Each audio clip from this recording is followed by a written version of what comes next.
These are our supposed to be leaders. And they all in together. Look at all of the faces. Look at them with their wives. Each one of them laughing with their woman right next to them. We got Mr. Luda.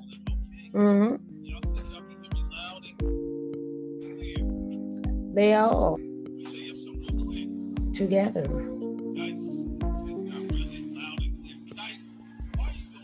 Look, each one got their woman next to them.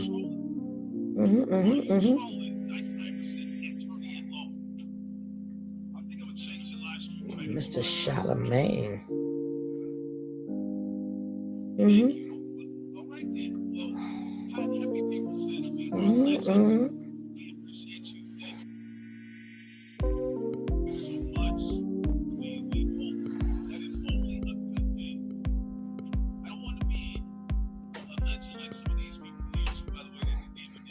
He said he wasn't invited to the party.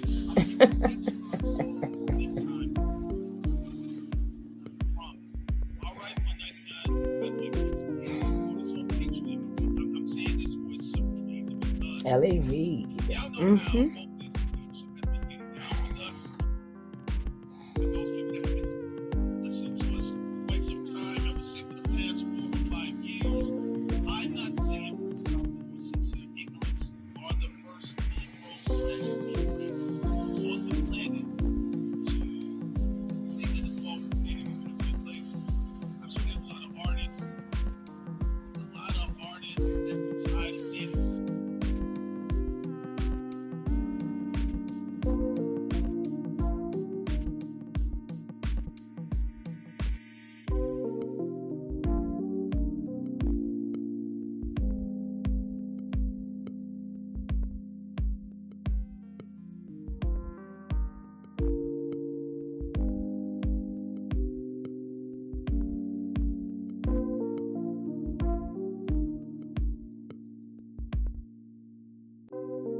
Yes, guys, we are here, and I just would like to. I might do an open panel as we go along. If anybody wants something to say, they can say. This video right here, all these pictures is brought to you by Street Talk Podcast.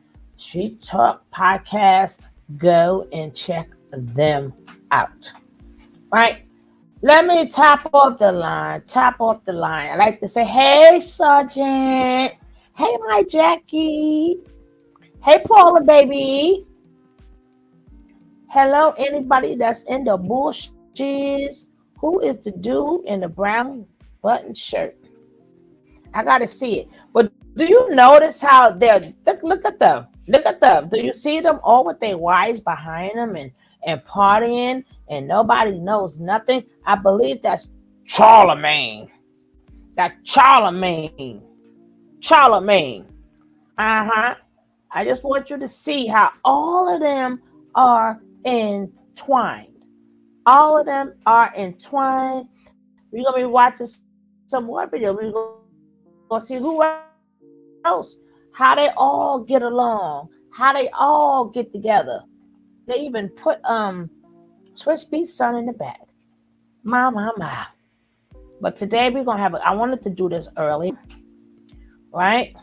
But yeah, they got me in this back screen again. I'm not gonna play. Hey, Spice.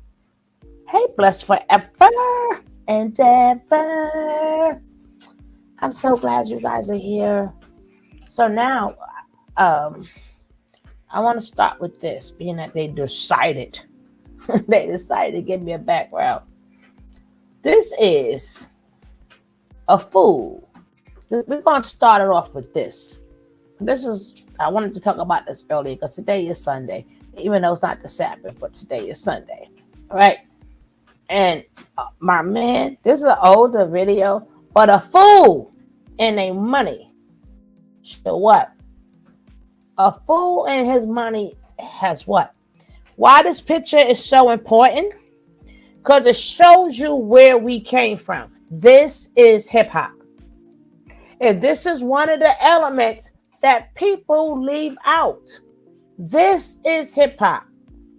This is what we saw growing up in New York City. And we still found a way to create hip hop. Y'all thought that this is when they was burning up all the buildings in the Bronx. Get us up out of there.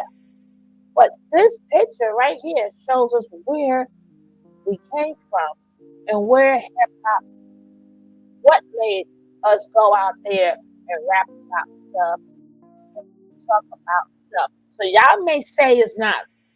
Back in the days, it's not lyrical, which I have no idea what y'all talking about. But this was their life. Rats in the front room, ropers in the back, junkies in the alley with the baseball bat. I couldn't get away, so it couldn't get far, because a man on the corner repossessed my car. Don't push me, cause I'm close to the X. Then you had the White Line. Then you had all these other good songs, because this what it was made out of. All that battle. No, it ain't about battle. Papi about lyricism. Nah. You wrote about this is what they lived in. Boogie down the brr. But this was technically all over New York, right? This was all over. This is how New York looked.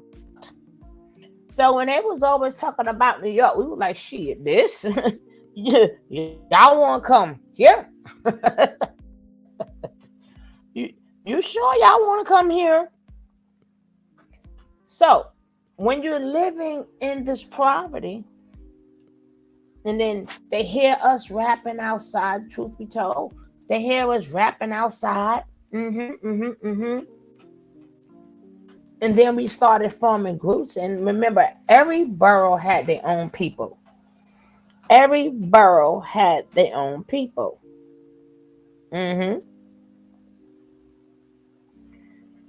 So it was all about trying to get to who's the number one. First, you had to be the number one on your in your space, then the number one on your block, and then then you move your way through the areas, the schools, the playgrounds, the corners, whatever. Then it was the top person of your borough, as in Brooklyn, Manhattan, Queens, Harlem, and Staten Island, and we're not going to forget Mount Vernon, Yonkers, and New Rochelle, right? So we had to see who was the best, and somewhere down the line that started kept the dealers that were on the streets. Remember, the dealers, the people who sold narcotics on the street were making more money than the rappers. There were no money in hip hop. There was none. It was like pocket change. And this is what they lived in. So a lot of them people, of course, started selling narcotics themselves. And then the people who they started selling narcotics for bankrolled a lot of these people coming into hip hop.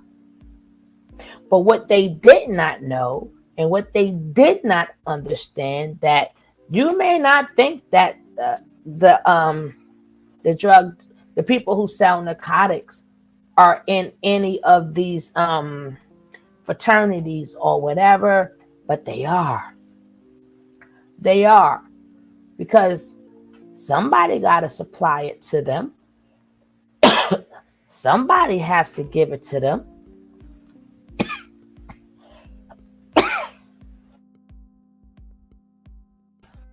So they had to shake hands with a lot of people. So by the time they took a lot of these young brothers in, they was in these societies that didn't even know. They had to do things also. One point, it was really bad. When you see New York like this, you know how many bodies is under, how many bodies that's in there? How many bodies that's in there? And people like to talk about it. I'm glad for no fame. Yeah, I know I love for no fame. Lord knows, when I get blessed, I'm gonna have to send him a little something. I'm gonna send him a little something because his video is just beautiful. Thank you, Blessed Forever. And like I said, at any point, I'm gonna drop the link in there. Jackie, how you doing? How you doing, my sweet love? I appreciate you so much, and I'm glad you are doing better. But I forgot to ask you, how you doing, sweetie? Matter of fact, how are all of you guys doing? Let me know how y'all day going, how y'all feeling. How y'all doing? Is everything good? This is the time for the church announcements. This is time for the church announcements. But I appreciate every one of you guys. But like I was saying, let's get back, because what they do is they always bring celebrities and think celebrities supposed to tell us people that how it started from the street. They want to tell us about hip hop like we weren't there. Like we was not there. And of course, if you write in the books and we are not allowed to speak what we seen and what we experienced, y'all want to go with what they say. Now, we may not know the entertainers. Baby, it's okay. It's okay. It's okay. Whenever y'all, listen, I just glad to see y'all people. Whenever y'all can do it, that's fine with me. But I still say a lot of things that they leave out. Number one, they left out the burning. One of the two things that happened. Oh, hip hop will not be where it's at today. They left out number one. Hey, Claire Channel, welcome, sweetie. They left out the burning up of the Bronx and the burning up of New York. You guys can check that out. It's still there. They wanted us gone. And baby, this is what we seen every day, including me. Including me. The second thing they forget about that hip hop will not be where it's at today, this thing called a blackout, right? New York City in the 70s had a major blackout. I mean, everything was down. The whole New York City had a blackout, which was the best thing that could happen. That was the best thing that could happen to hip hop because you had all of these DJs out there, and they was playing. Nah, nah, nah, nah, nah. Let's we going in the 70s, but that's not what helped hip hop. I'm talking about what helped hip hop, but it was blackouts everywhere. But I'm telling you about this particular blackout. But baby, so what happened was in the 70s, right? What they did was like, oh my goodness, I'm so happy. So they had like little turntables, little microphones, and a lot of people did not have the equipment. They didn't have the equipment. But baby, after that blackout, I tell you no lie. If you're from New York, you would know. Now everybody got the biggest speakers. All the records, honey, they went to them stores and they went shopping. They went into them stores and they went shopping. Yes, baby. That is the biggest part of hip hop.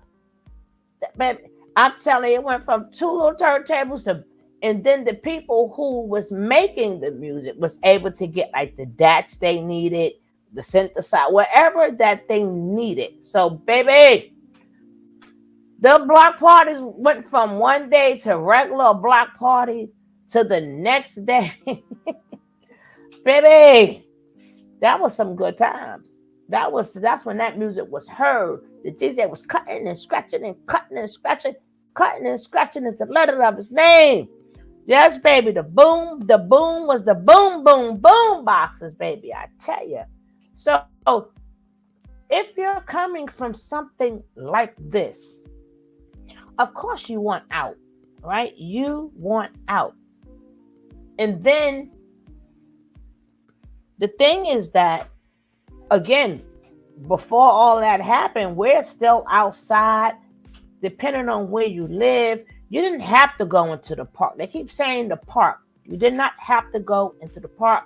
You see the others, you was able to go in front of your buildings. You were able to go, if you lived in the projects, you was able to bring them speakers out in the park. Wherever you wanted to go, you want to go. You did not have to go to the park. The music was played on spot anywhere. And the good thing about it was it brought families together. They may say that our families did not like our elders, did not like our music. They didn't like the stuff that came with it, but they liked the music. What they didn't like is that was their music that we were scratching up, right? They bought their records, and here we go. Every single body tried to be a DJ and messed up their mama's record players. They scratched up all their records. We didn't know that we wasn't scratching or how to scratch. We just all thought we was DJs. And that's what our parents was very, very, very, very upset. Right? But either who, the best part of hip hop was without the music. That's when people on the corner and you got people doing the beatbox. And then that taught you a cadence because there is no music.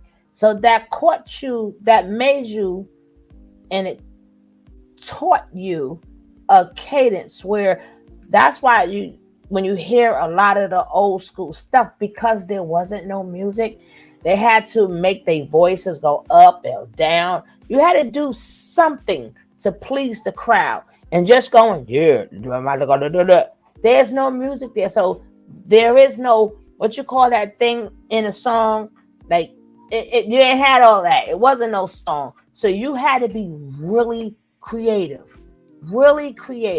So as you're doing that, again, you have these people who sell these I don't know whether drugs or you could say drugs. They started saying, oh yeah, kid, you good, you good, you good, you good. Come rap for me.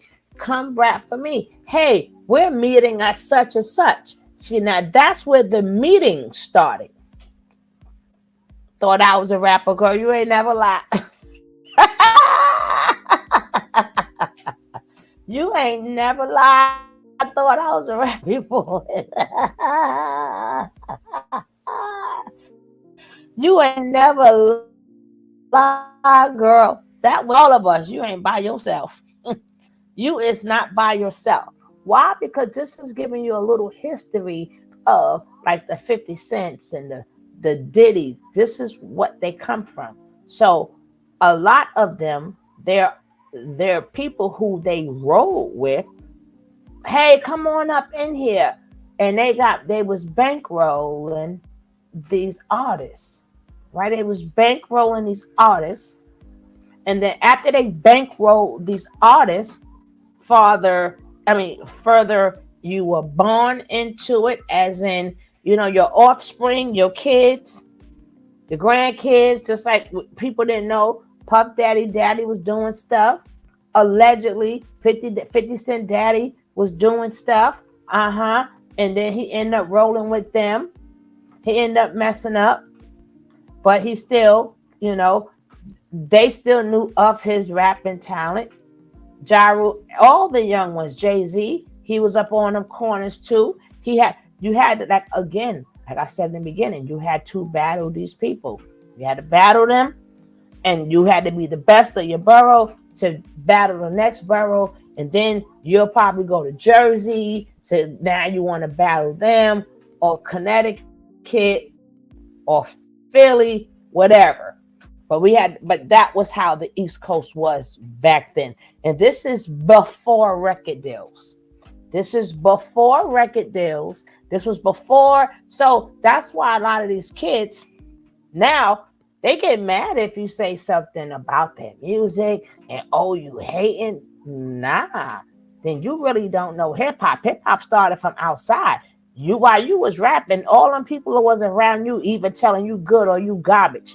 That's how it is. All of that, I'm number one. See, they didn't have all of that. Well, I got money. I got clothes. They didn't have that to help them win the argument. They had to go practice. They had to go practice and come back and do it better the next time.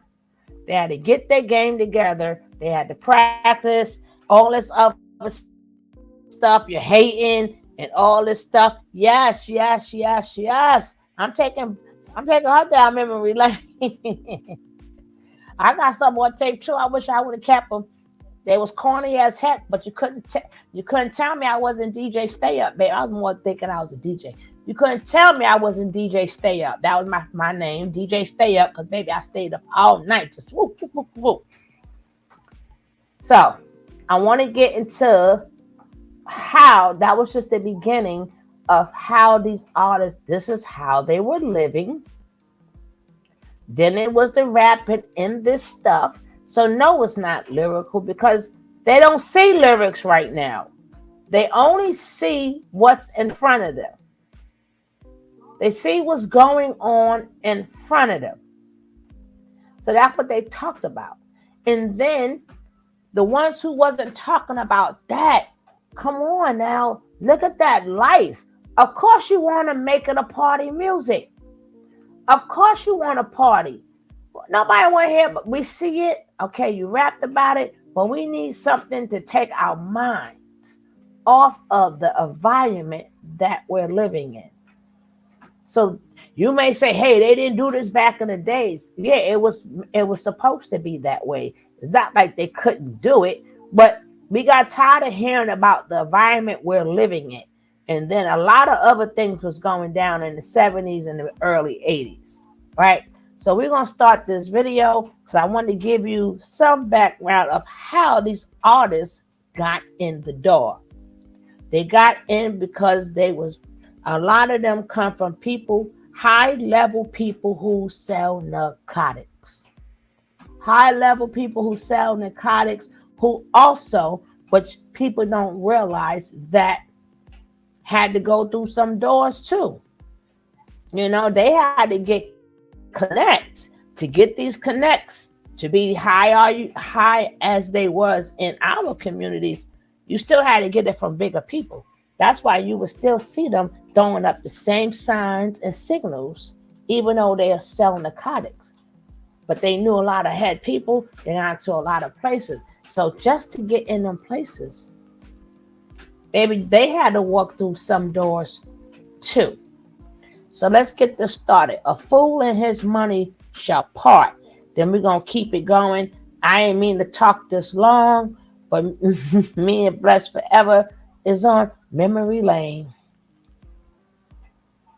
You put a quarter? Girl, we had 2 pennies. We put 2 pennies or a nickel on there, girl. 2 pennies or a nickel. 2 pennies or a nickel. Don't forget, guys, if you haven't hit that like, Jackie is going to get you. She's going to get you. That's what you could do. Please support the channel by hitting a like. I appreciate that very much. Please hit the like.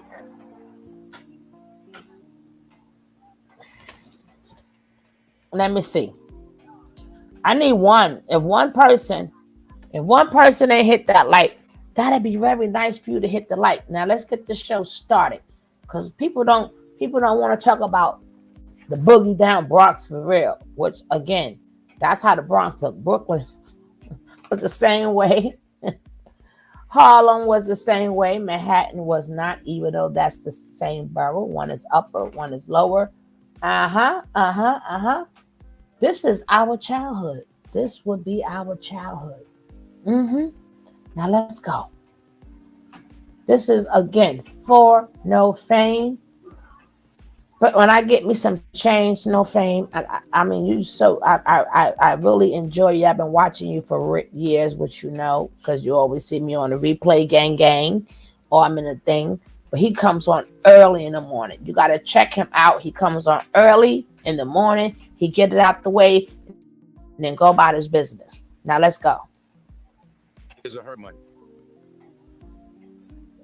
So today I'm gonna be talking about fools and their money, and how we've been in a fantasy world. People have been chasing fantasies forever, and we're gonna look at how even when you get the money, you're not gonna prosper because of the curses.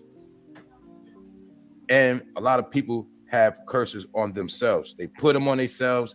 People got curses on them put by other people. Either way, and until you lift the curse up, until you get it off you, you're always going to remain in the state that you're in. Like I said, these are all my opinions. And a fool and his money shall part. Hey, Job! Yes, that's my boo. As cliches. But as you see, it's 100 Bible verses on this particular topic, which means this thing might already been seen before thousands and thousands of years of rich people getting money, people chasing money, people ruling over kingdoms, countries, and still they take a fall. Because money is a magical device and it is used for many things. But don't never forget to email it to me. We're talking about fools. Email it to me, Job. With their money. We're going to talk about why they're fools. We're going to get into the definition of what a fool is.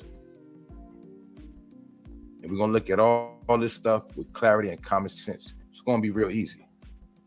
So think about it, y'all. How could somebody have a lot of money but still can't buy freedom? How can a person have all of this and still don't be free? That's the question. That is the main question. Okay, what's the question, y'all? The curse of poverty. All right. So you mean to tell me what the curse of poverty means? Even if somebody get all this money, they can end up back in poverty? Yep. Or if they don't end up in poverty, their kids can. They can lose it all anytime. But I'm taking my time because we're going to talk about fools. And fools is the order of the day. Fools are the ones in the front. Fools are now running around the planet pretending to be the ones with all the smarts. So that's why we're going to slow this down. We're going to just take a look at everything. What's going on, Tiger? And at the end of the day, y'all know what's up. What's up, Kev Ross? We're going to power up, man. We're going to power up. We're going to power up on this information because we in a time now where information rules a nation. Information, high technology is where we at, all right? If you're not smarter than a cell phone, then we already know you dumber than a fifth grader. And in the world we in now, if you don't have smarts, you're not going to make it because I told people, smarts is the new gangster. Smarts is the new bag. Those who are fast thinkers and be on their feet and move accordingly the right way will be okay. Because don't forget, God helped those who help themselves. But when God is not helping you, you're on your own. And that's part of the curses. Fool. What's a fool? A person who acts unwisely or imprudently. A silly person. Verb. To fool. What? To trick or deceive someone. Dupe. We also say finesse. But at the end of the day, let's look at the adjective of fool. Foolish, silly. All right? Foolish, silly. See the silly shit he doing? All that money, right? Fucking silly, right? A fool. This is what I was trying to tell people. Other people know what this means. Other nations know what fools are. They know what a fool is. Except for certain people, they don't get it. So when they see you with money or they see us with money, they just see fools with money.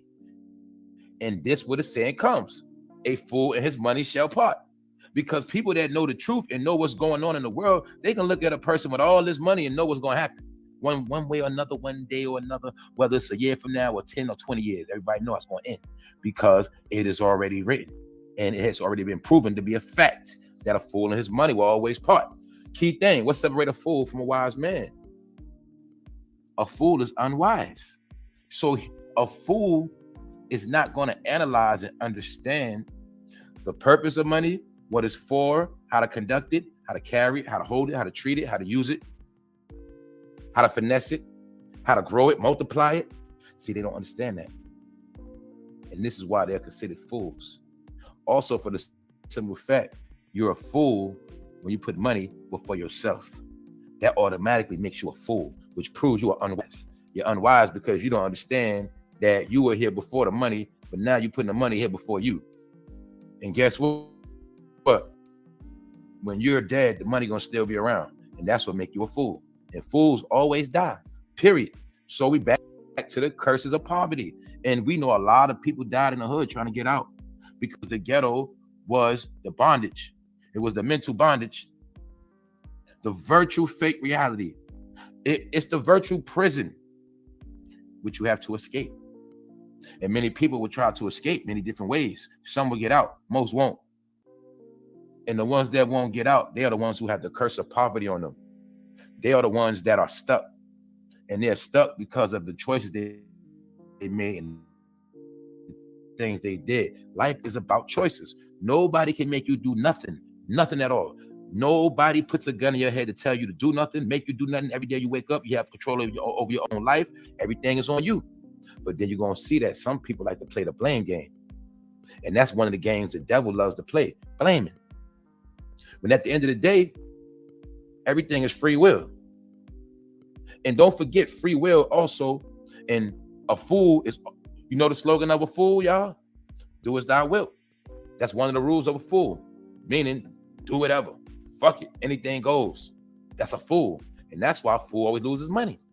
That's why fools always end up struggling because they don't understand. They're not wise. You can give a fool $1 million right now. Guess what's going to happen? Just give him some time. Yeah, y'all, we're going to get into it today. Glad to see y'all. See that? A fool and his money. See a fool? People that are wise know what a fool is because money goes in the bank. Money goes in the stash. Money is not for cameras. Have you ever seen anybody in a bank taking pictures of money? Have you ever seen anybody in the bank go in a vault and take selfies? Have you ever seen a rich man that runs an executive office take pictures of his money at his house, even though he's a millionaire? You ever see Bill Gates do it? You ever see Elon Musk do it? Because why? They understand that's not wise. So we have to understand we're going to deal with critical thinking and common sense. We now have to come to the understanding that this is foolish behavior. It's 2023. Niggas been getting money. Money is nothing new. But you're going to see that most people now, brains are dumbed down so much. They're caught up in a program. And that's why they got a curse on them. And that's why they're stuck in poverty. I got another question for y'all. How many people have we seen take these same pictures in the past couple years? And just like that TV show, where are they now? All the people you seen doing this, where they at? Did they change their life? Did they move? Did they better their future, their kids? Or are they doing the same shit? Or matter of fact, are they doing even worse? We know the answers. Why? How could somebody? I'm gonna tell you, I didn't touch no money like this. In no time around this time, I ain't touched no money like this. So you tell me, how could somebody touch money like this and now they have nothing at all? Because they're a fool, that's why. And what, y'all? A fool and his money shall part. Why? Because they are unwise. Also, we're gonna get back into the foolish thing. They are also deceived. See the verb deceive. Why are they deceived? Because they think the money will keep them away from here. They think the money keeps them superior. So they start to deceive themselves. And they also start to think that they are God. And some start to believe that they are bigger than God. And that's why they are fools. But like I said, a lot of people, your whole life is a program. And we're going to get into the program today. We're going to get into the curses. We're going to get into some of the things that bring on the curses. And like I said, this is all in my opinion. So y'all know how we doing this morning. What's up? What's up, Natasha Jordan? We here on a Sunday morning. Y'all know what's up. What's up, Wax Dog? What up, bro? Good to see everybody here. Malaya 420. What's up, Diary, man? I already see the smart people are here. Straight up. I'm just being me. What's up? All right, y'all. Good morning, man. Just making sure I'm just checking on y'all, man. Let's get back into it. Like I say, now if I ask each one of y'all, if somebody gave you this money, would you keep it? Would you fall off? What would you do with it? We know out of all of those rats, you're supposed to at least keep one or two. So how could somebody have all of that and lose everything? Because they're fools, that's why. More money, all they're going to do is be more of a fool. What they going to do, y'all? They're going to buy more shit. They're going to do more shit.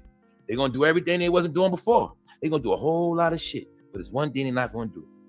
Be smart. Give thanks and praise. Spread love.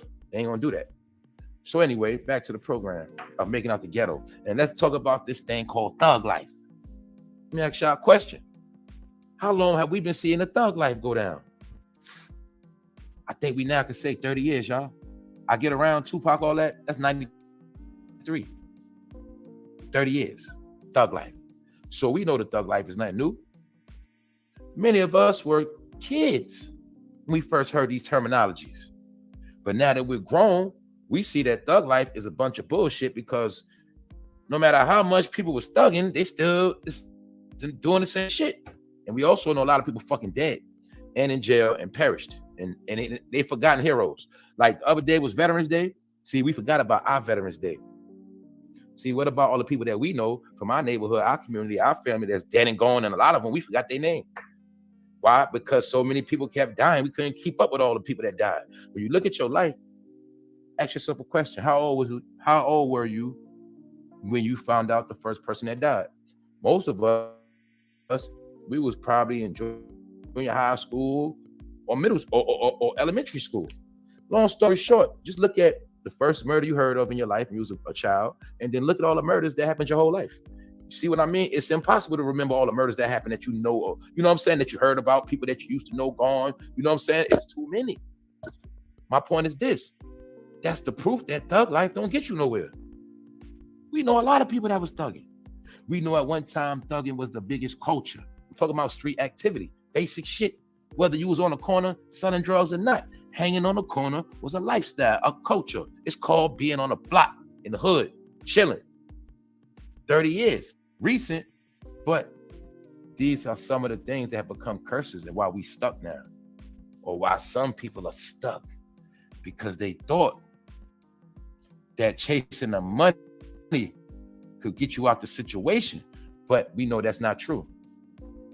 But we got to also see how this whole shit is still being perpetuated. It's still being promoted. They gaslighting. They pushing it more than ever. We see we in the worlds of clones. We see everybody look alike. Everybody do the same shit. Everybody want to be the same places. So what's happening? Everybody's under the same fucking curse. That's what's happening. The same spell. But guess what? I'm not just going to put this on young people. I'm not just going to put this on the hood. We're going to look at this shit for real. See that? TD Jakes and his wife. Do you see them posing like they rappers? Do you see the swag? TD Jakes, he look kind of fresh. See that? Him and his wife. What's the point? They made it out. Their followers, people that give them money, people that support them, they think they're going to make it out too. Little do they know, they ain't going to make it out because they have been cursed. Why am I talking about TD Jakes? For one, my grandmother loved, I ain't gonna say she loved the book. My grandmother had his books before she died. And I also know how my grandmother's last days were.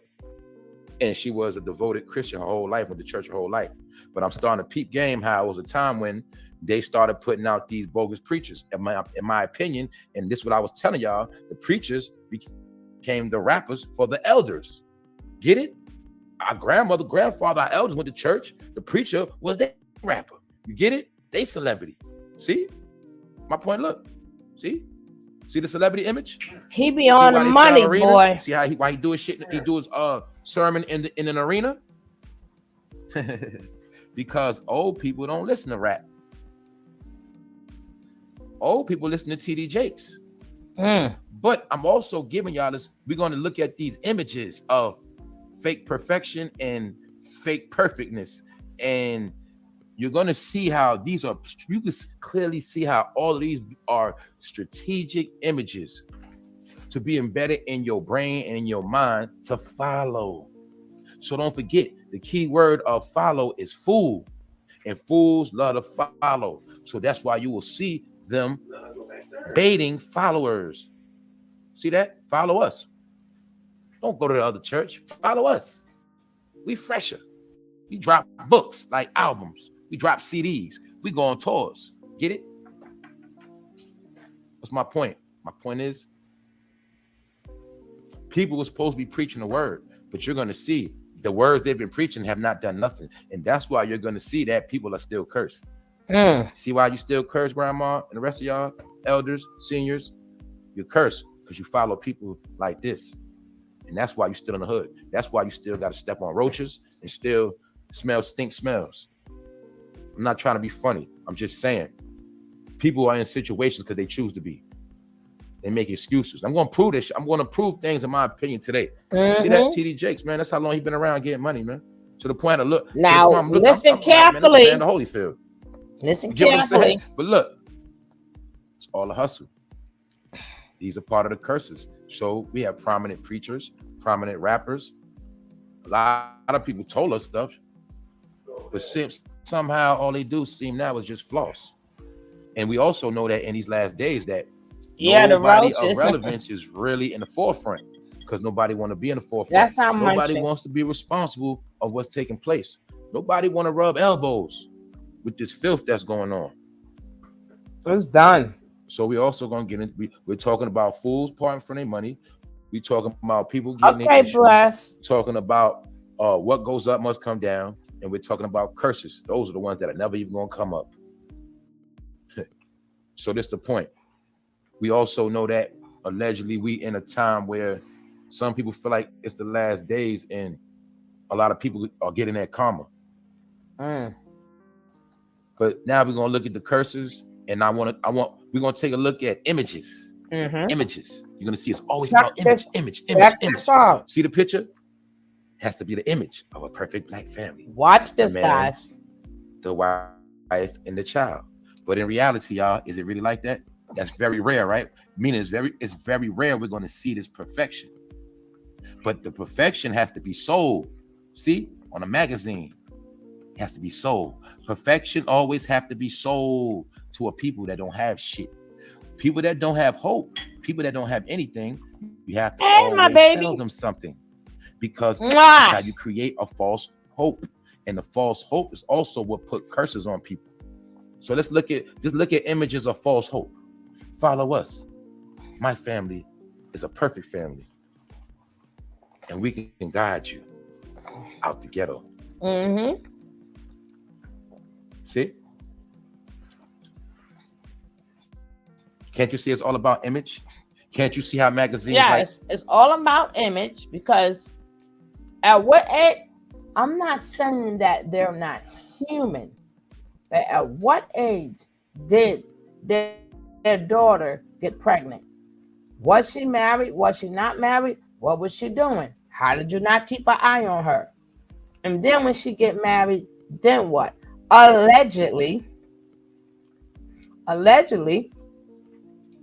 her husband was a, you know what her husband was. All this stuff tied together. I know what her husband was. And then allegedly, again, I did a show on that. Allegedly, she was a friend to somebody and took the whole damn baby. And took the whole baby and said, they're mine. They're mine. And the mother's still trying to fight for her child.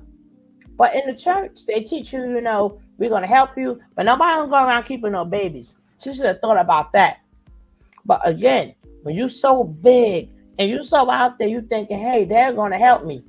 Yeah, allegedly, she helped herself to your damn baby. Now let's go. essence. What is the true essence?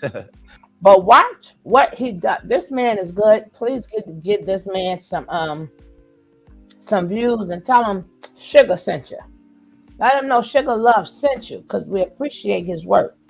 And we appreciate other people's work too. We do appreciate it. Anybody that I use, I appreciate you. Let's go. The true essence is within you. It is the essence of the most high, or essence of whatever you want to call it. But the point of the matter is you're going to see on the earth, they want to always portray perfection through images. Because a picture speaks 1,000 words. And when you're dealing with a fool, there's a lot of words. But the image of perfection, remember the word image. Image is how things appear to be, but don't mean it's exactly what it is. It's just how shit look. And they are masters of giving perfect images. And when you give images to a people who don't have perfect images in their real life, this is how you create followers. This is how you create believers. And this is why people are still under the curses. Now let's look at some of the images of perfection. And let's see, tell me if you see a pattern.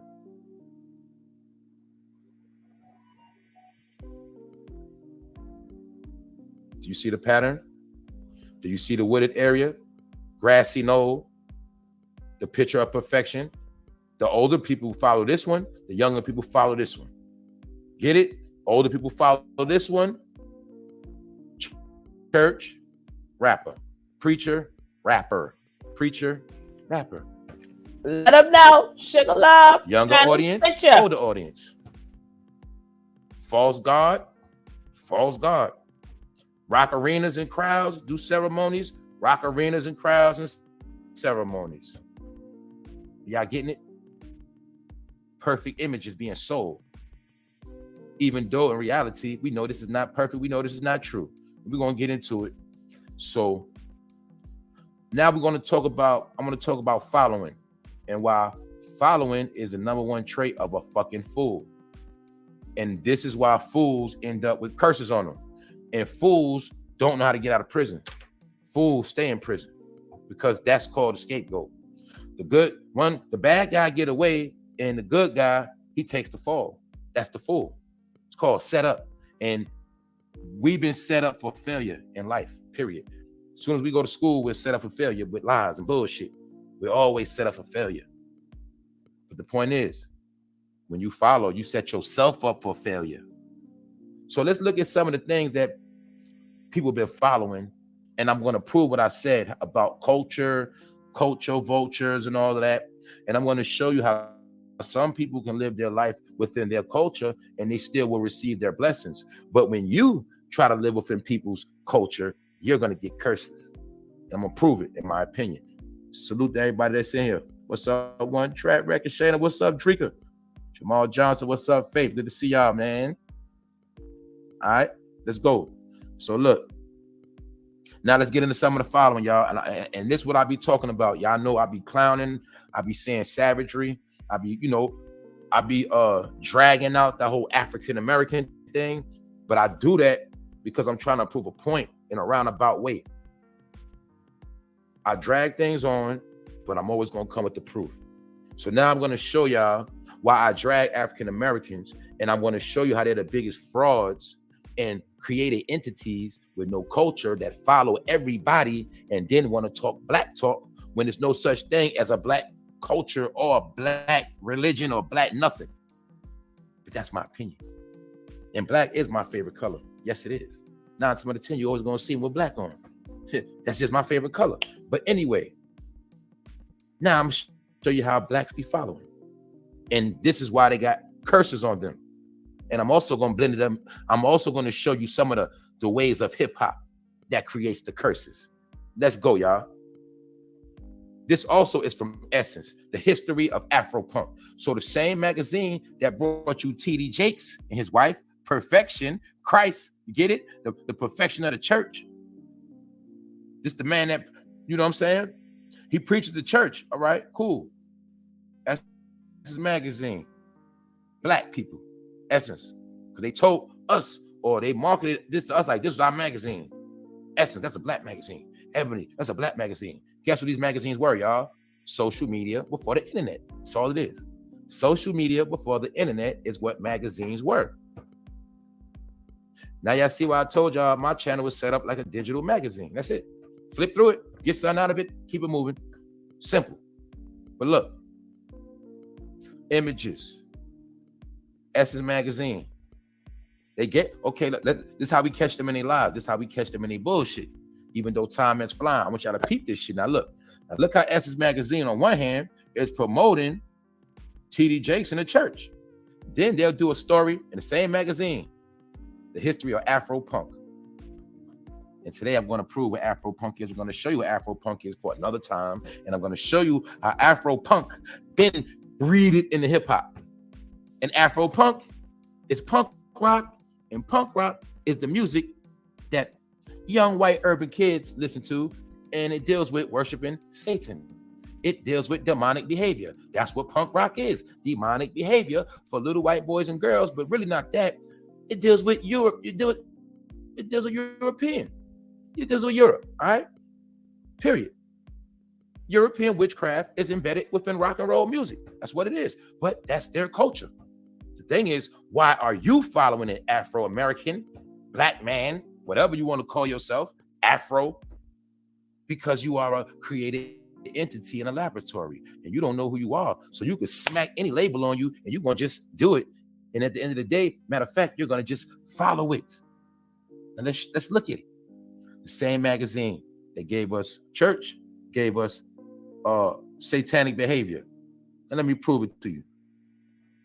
It's Afro-punk, man. Afro-punk is basically black people trying to be like white punk rockers. This is what I keep telling people when that dumbass nigga Dame Dash kept running around trying to call white people culture vultures, and I had to break down to you. They're not the only culture vultures. All cultures take from other cultures, one way or another. See, you got white people can take our culture and flip it. We take their shit and flip it. Get it? The kids in China, they take our style in the hood and flip it. We take the people from France style and flip it. Wearing Louis Vuitton and shit. Get it? That's ignorant shit. But culture, far as clothing wise, is one thing. Culture, music wise. But when you start dealing with following other people's religion and spirituality, that's where you're going to end up fucked up. And that's part of the black curses that I'm about to tell y'all. The black curse is black people following shit they don't know what the fuck they dealing with. That's what the fuck they curse is. Plus, it's another curse of people strategically sitting back, putting curses on you. See, you got people putting curses on you. You got people praying on your downfall. And then you got people putting curses on themselves. See all that hell you got to go through? That's why you trapped. See that? Now let's get into the following shit. Punk rockers. Black punk rockers. They call it Afro punk. And this is Essence Magazine. The same magazine that tried to sell you the preacher. See that? But don't forget also, it's a black magazine because it's strictly for black people. Essence, that's right. It's just for y'all. All right, it ain't a white magazine. It's just for y'all black. Because remember, y'all black, so you got to support each other and do the same shit and be down with everything. So as you see in this magazine, they're promoting a preacher, church, and they also promoting punk rock. What is Babylon? Mix everything up. Can we now say this is a Babylonian magazine?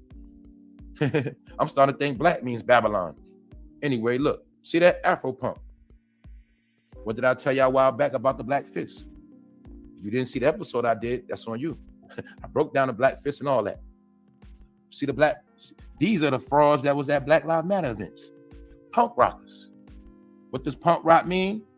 Do whatever. Hey, it is what it is. Shit, fuck some shit up. Hey, don't matter. I'm gonna prove it. See that? Punk rock. This is what we're looking at is a black punk rock event. You see the fruity stuff? Because within punk rock, fruitiness is normal. Get it? Don't forget punk rock is a so-called European white culture, whatever. That's their thing. Rock and roll, whatever. That's their thing. So I'm not knocking nobody about nothing. I'm just proving a point that your people, so-called African Americans, follow every fucking body. But then they want to call other people culture vultures. But I'm showing you, these are the curses because you've been doing shit that you ain't got no business doing. And that's why your life is fucked up. And the people that's doing this shit, they're okay because that's their culture. So they can do this. My point is this. Let's rewind. All right? At the history of Afro punk. Essence Magazine. But not only just that, let's just look at the Afro punks. Now you see why I kept telling you African Americans are weird? Now you see why I kept saying y'all, I'm done with niggas. I'm done with niggas. Niggas like, I'm done with them. So I'm just showing y'all a point, man. See the fruity behavior? I ain't mean to keep it on the screen that long, but you got to understand in this Afro punk festival, that is normal behavior. And I'm going to prove it where they got it from in a minute. I'm going to show y'all where they got it from. See that? This is an event. And don't get it twisted. One of these events is in Brooklyn, New York City. So people don't understand why everybody's going there from all around the world. Everybody's pulling up. Why? Because they're pulling up to Babylon. All nations, all races, all creeds, all behavior, all sexuality, all everything. Get it? Soon humping animals will be normal and everything else. Chester behavior will be normal because that is the plot that they want to bring forth. All right, now let's speed through all this Afro punk shit and let me show you the real punk rockers and the real punk rockers. You feel me? Let me show you the real punk rockers. See, these niggas are the fake punk rockers. These are real punk rockers. They all in. See that? And this is what I was trying to show y'all. This is the behavior, lifestyle, and culture that got infused into hip hop. Remember, Party Like a Rock Star, but it didn't just start there. It started from the beginning. What was the number one hit song that infused this shit into rap? It was Planet Rock. Rock and roll, dude. Mm-hmm. Punk rock. Get it? See that? Check it out, y'all. Check it out. You see him? Planet Rock. Now you see why he was doing what he was doing? Because punk rock was in effect. Y'all. And this is when it was infused in early hip hop. Punk rock was in effect. Now you see the punk rock culture? Now you get it? Boom. And we're going to fast forward, y'all. We ain't going to be too long. Like I said, let's get back to the real punk rockers. Now, like I say, see that? Frugal behavior. Weirdos. Punk rockers. There's a group. Punk rockers. See the mockery in the middle? This a wicked ass pitch, ain't it? Yeah, They believe in that shit. They live this shit. That's why I told niggas you ain't wicked enough. I told niggas, you not wicked enough. You playing games that you have no business playing in. That's why you're always gonna perish. You're always gonna get sacrificed. You're always gonna fucking lose everything, and you're always gonna perish. And nobody fucking cares. You know why? Because everybody knows y'all dumb niggas are followers. You get it? So this. Ooh, see, this is why I like him, cause I know I say this all the damn time, but it just sounds different when it's coming from a man. When it's coming from me, y'all don't hear me. I'm trying to tell you, God, this goes deeper. They took. Where's my ginger ale now? Oh, I haven't got my ginger ale. They took from what you see in the beginning, that picture of where we came from, and indoctrinated us. But being that you still in the hood and you living there, what we didn't know is once we started seeing our artists, we did not know none of this. Oh, we see it now, damn it. But in the beginning, you're so happy, like, yeah. We didn't know they had a sign to a record company. We thinking hip hop is so different that it has nothing to do with R&B and the rest of the stuff we signed to. We had no idea. All of them walked through the doors.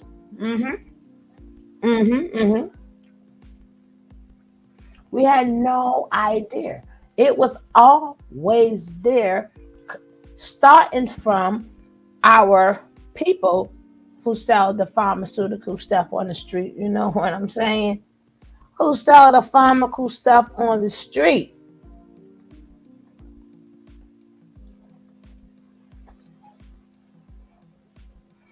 Because they had to walk into doors just to get the stuff. How you think they got all of that? We see it as they making all that money. We forget they suppliers. Okay? They had to do some things. And then they had these young boys, which we didn't realize, doing some things. We shall continue.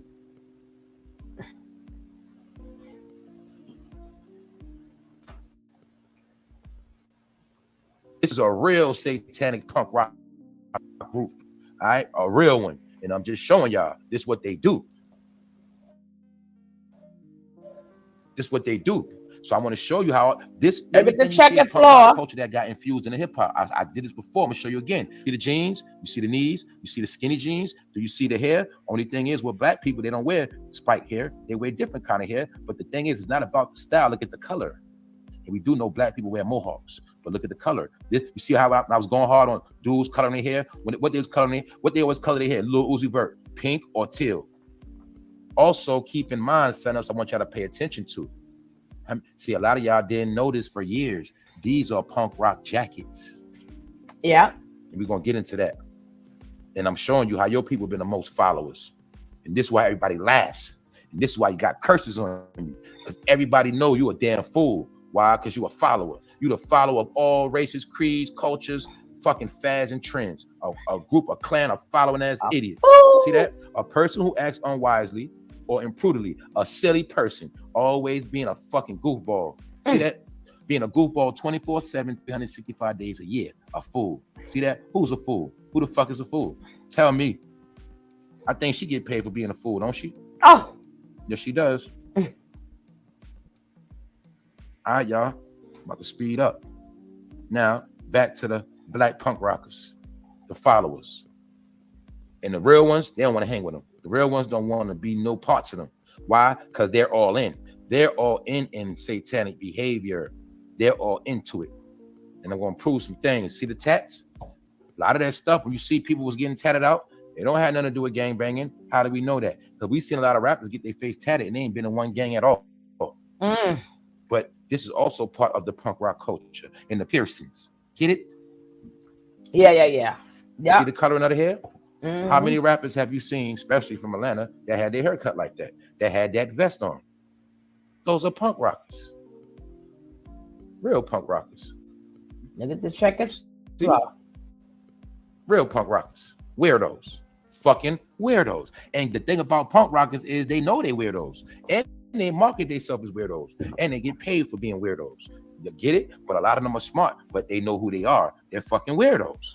And I'm showing you why your people are cursed, because they started following this shit.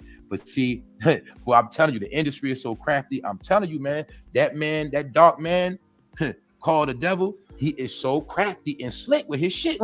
He took this whole culture and blended in that hip-hop shit. Yeah, y'all started that shit in the Bronx, but he took it. He stuck this shit right here in it real quick and blended it up, mixed it up like Kool-Aid, and then gave it back to you. To this day, these are your kids now. Oh. See that? Now let me prove something. Now let's look at what was always in our face. Don't forget, this is spiritual warfare. I'm also paying homage to the 50th anniversary of hip-hop. So now let's look at how some things were going on right in our face, but a lot of y'all didn't catch it, but I did, because I always knew about this shit, and I ain't bragging or boasting. Now make sure you watch his shirt too. This is the one in the middle with the red. You watch his jacket, you watch his shirt, and then I'm going to...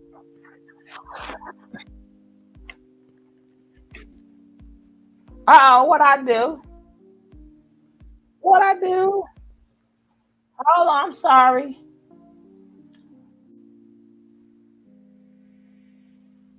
That love Jewels, my people that went around the whole movement, the whole Harlem shit, the same place of black people that say white people are culture vultures. Do you see that? Punk rock jacket. Yeah. We always saw the jackets, but a lot of y'all just never knew what they was. Those are punk rock jackets. I knew that. That's why I never owned one. See how he's wearing his pants? Look at the punk rockers. See how he wearing his jacket? See how they wearing their pants? You see how they referencing their belt? You see the niggas cloning? What was Jewels calling his group? Skull Gang. What's on the punk rocker shirt? The white boy.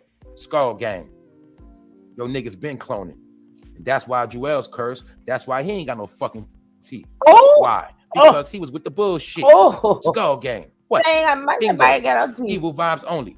Do you see the Skull Gang disguised within the sign? Do you see the same aura of the sign? The point is this. These niggas ain't smart.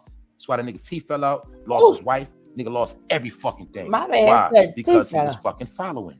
And when niggas follow, you see them buildings in the background? You still, you see, this what happen when niggas follow. You get the bag, you get rich, but you're following in ignorance and you're a fucking fool, you end up back in the hood with no teeth. See that? God, hood, no teeth. How do we know he in the hood, family? We see the buildings in the background. We see the projects. See that? That's called falling from grace. He had a chance to be great, chance to do some things. He didn't do it. He was following. And this is what also me showing you Joel Santana and Jim Jones taking the punk rock culture, breeding it with hip hop. Because they knew niggas didn't know what was going on. And they stole white boy swag. Put it into hip hop. And you thought swag. Because you don't know no better. And you follow idiots. See that? Now let's look at the Bird Gang. Jim Jones logo. See the similarity? Now, I just like to say, if you've been watching and following these hip hop artists, the only one that keeps it real to the hip hop, the clothes, the dress, that would be Eric B. Eric B has not changed. He is the one that still keep it the way it is.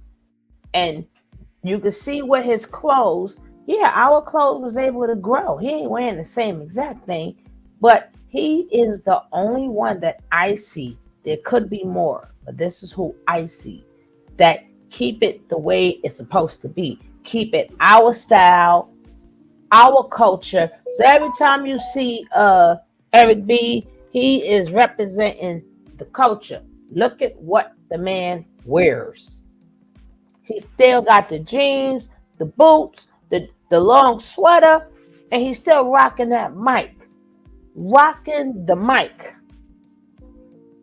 Not all this other garbage, but he's still rocking the mic. So let's go.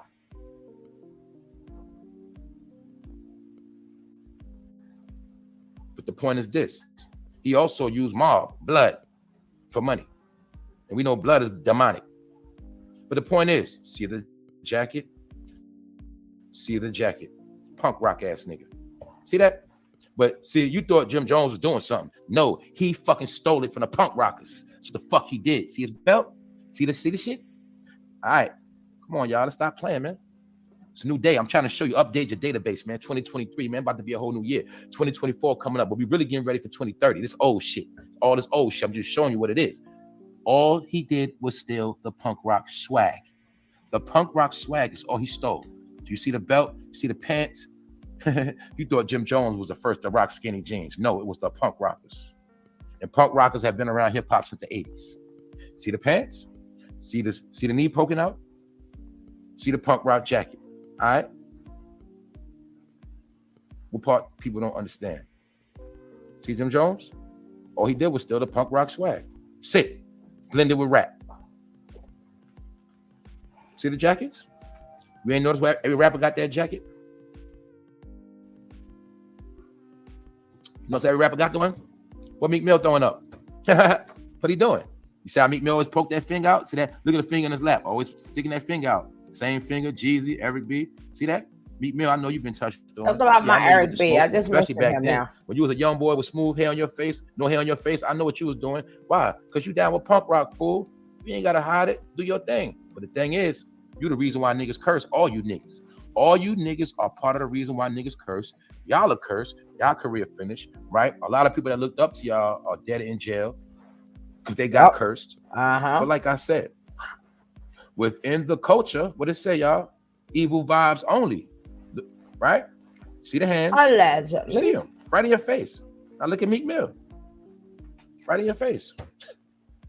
Simple, man. Punk rock. But don't forget black punk. Don't forget black punk rockers. Just go with it too. So are you still confused if any one of them might be zesty? If you see any of them throw it up, you should already know what they're into. Thank you. See that? Hello. That's what Meek Mill and them into. Hello. All of them. All of them that throw that shit up. It's acceptable. It's okay. Meaning, they're not going to judge you. Do as thou wilt. It's okay. We're not going to judge you. They're not going to judge you. Because in that world, that's what goes on. But the only thing is, see, these people that you're looking at are not Europeans. See, Europeans can do whatever they want within their culture. They're into what, y'all? Same-sex marriages. They're into having threesomes. They're into exchanging partners on the marriage. They're into all type of different things because that's their culture. But you try to follow them. That's why you're a curse. See that, Joel? Damn, why do them like that? You lost every fucking thing. Why do them like that? That's not your culture, fool. And see, that's like why you burning. Why do them Used like to be that? fresh. Now you just nothing. But anyway, let's look at how they're playing around though. Look, that's why I told people that was strategic how he called this album On My Way to Church. And we also know the real Jim Jones killed all of his church members. It was over 700 people. Damn. This was one of the curses. Damn. This is Jim Jones' best album, one of my favorite when I was on demonic shit. But it ain't the point. The point is this, y'all. This is how they put curses on the hood. Dude, and people looked up to Jim Jones like he was a leader, like he was going to be the voice. Now, how many people knew what the real Jim Jones did? And like he said, isn't it ironic? On my way to church. My. Who knew what the real Jim Jones did? I'll wait. I will wait. And then here he go. And he throwing up the legends. That's why I keep trying to tell you guys. Y'all got to stop seeing what y'all want to see and see what's really there. Hey, Faith, baby. Hey, Faith, baby. Are you new, sweetie?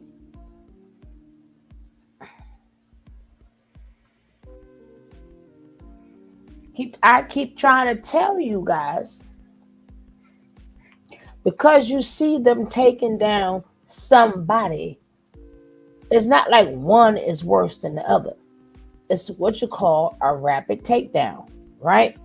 It's a rapid takedown. When it's your time to get taken down, it's your time to get taken down, period. Like I said, the floor is open. If anybody wants to come in, anybody want to talk, anybody got something to say, the floor is open.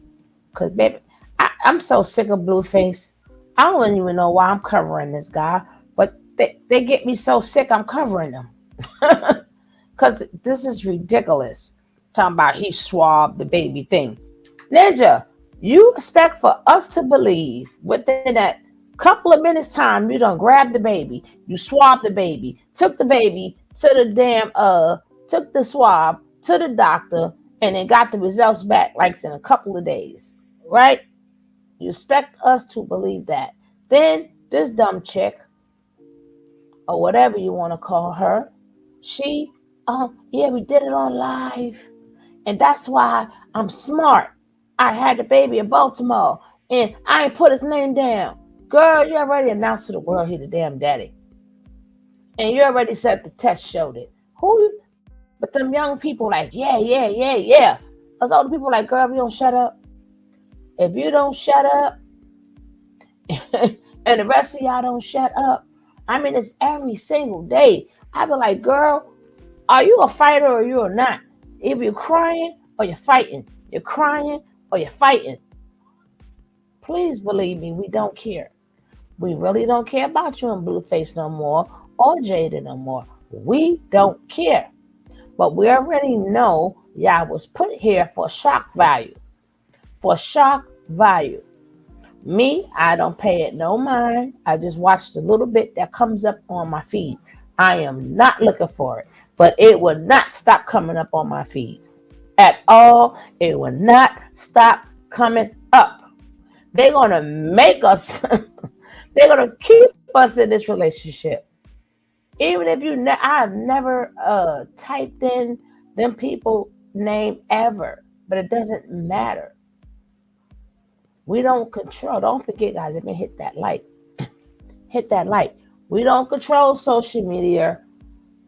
It's control. So they're going to make sure we get sick all the time watching these two. But we're going to get back to these people.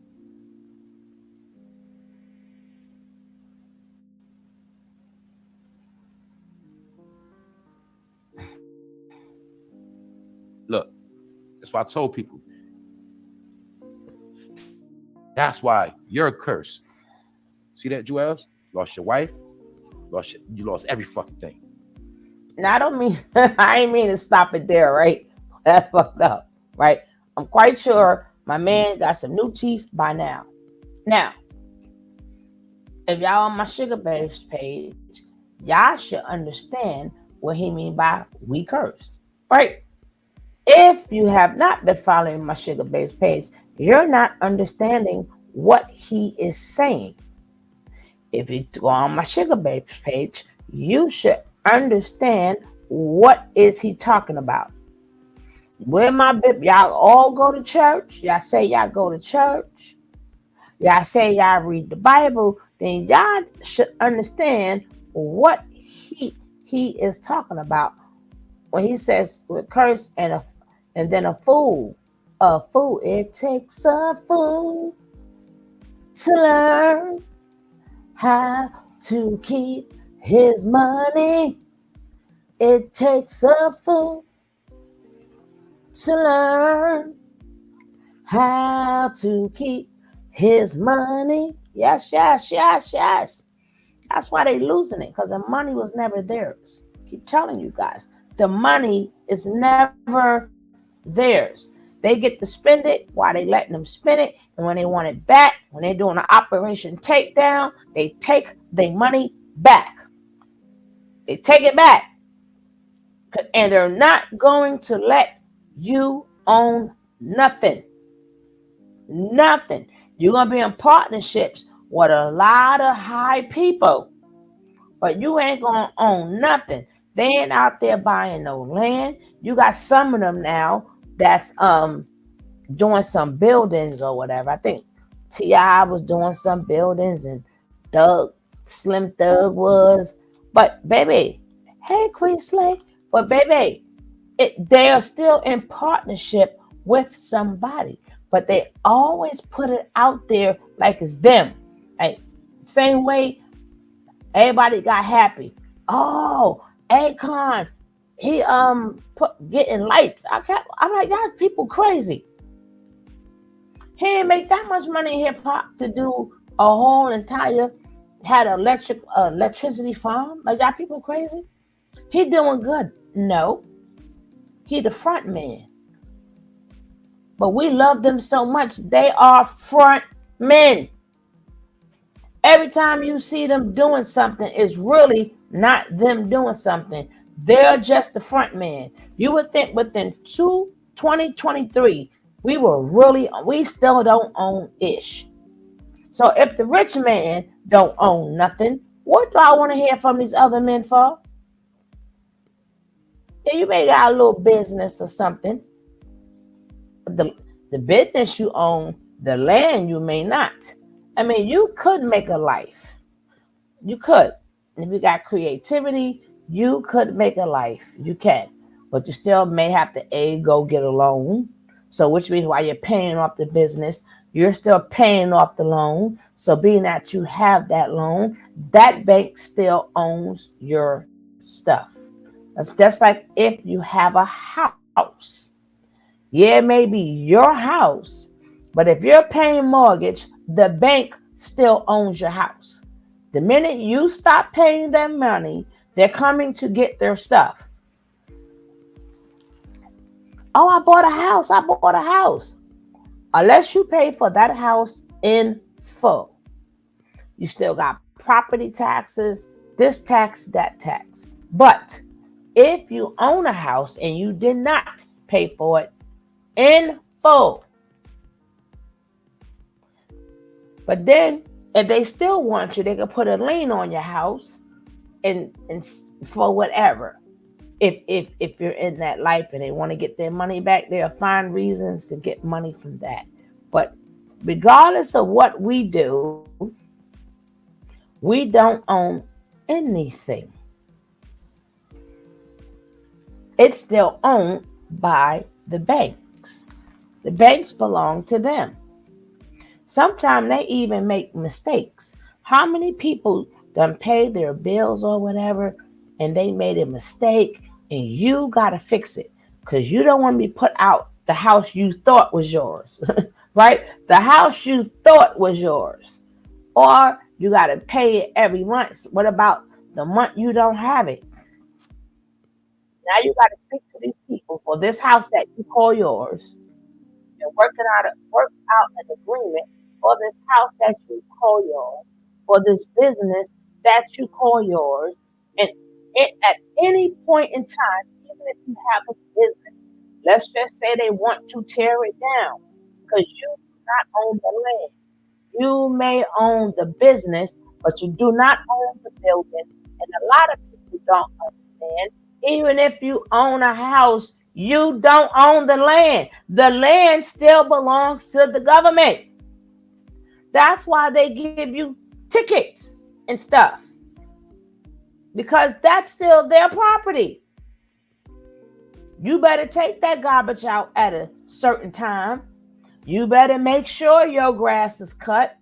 You better make sure a lot of things are done because the land still belongs to them.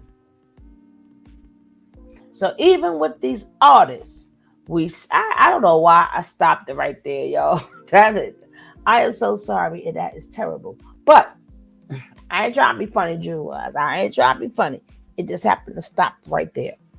So when you see them with I got this alcohol, I got that alcohol. We so happy they got alcohol. No, it don't. They don't got no check. They ain't got no wine. They ain't got no wineries. They ain't got no land. They don't have. How are they making this unless they're going in business with somebody else? They're going into business with somebody else who owns property where these things can grow to make the cognacs, to make the wine, to make all of these things. But let them tell it it's theirs. No, ma'am, and no, sir. But let's go. But again, if you don't know why he keeps saying we curse, then that means you do not follow me. If you keep hearing him say they could do what they want, but we cannot. If you do not follow me, you do not understand. You're going to have to check me on over there on the other side. Because that's not your culture, fool. And see, that's why you burning. Oh, You shit. used to be fresh. Now you just nothing.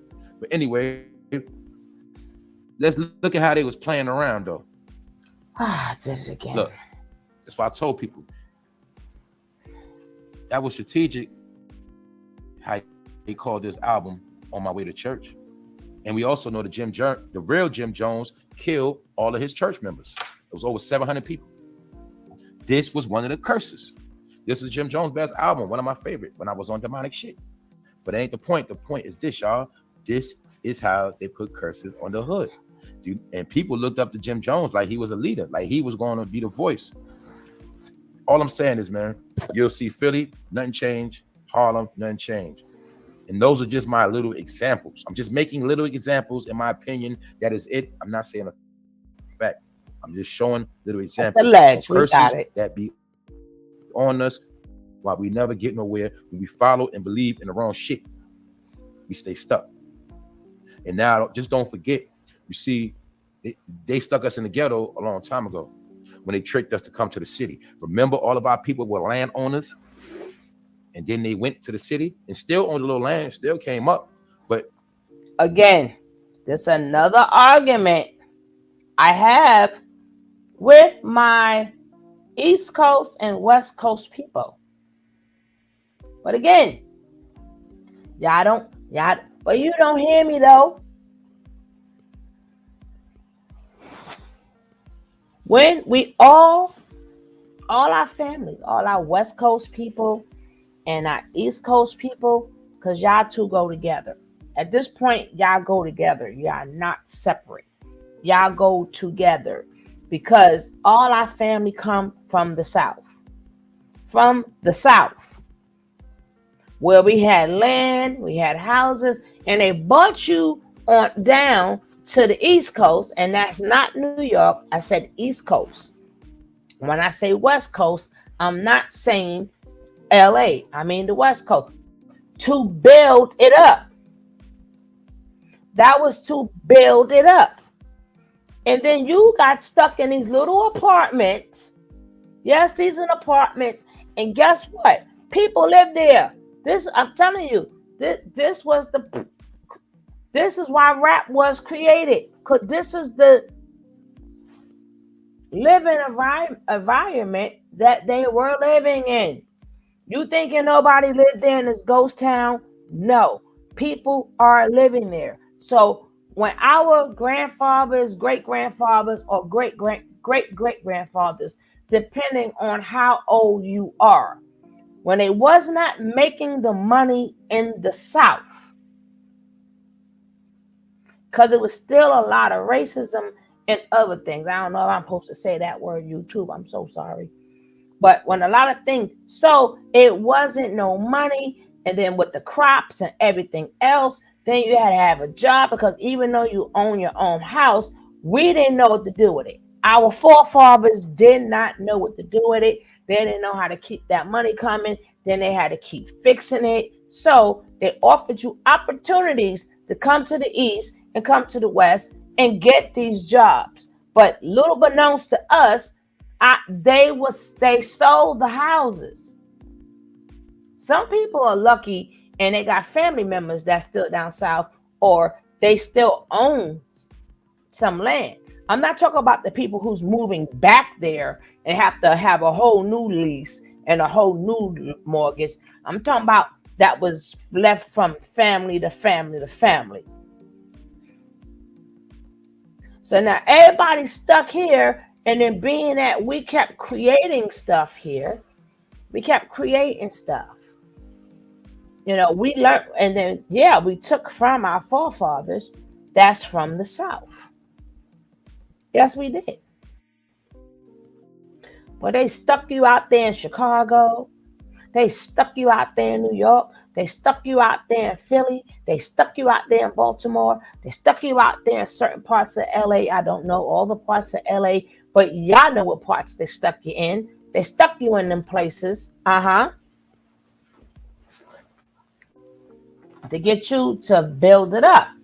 But unlike them places, they burnt they burnt us back down. They burnt our shit down, right?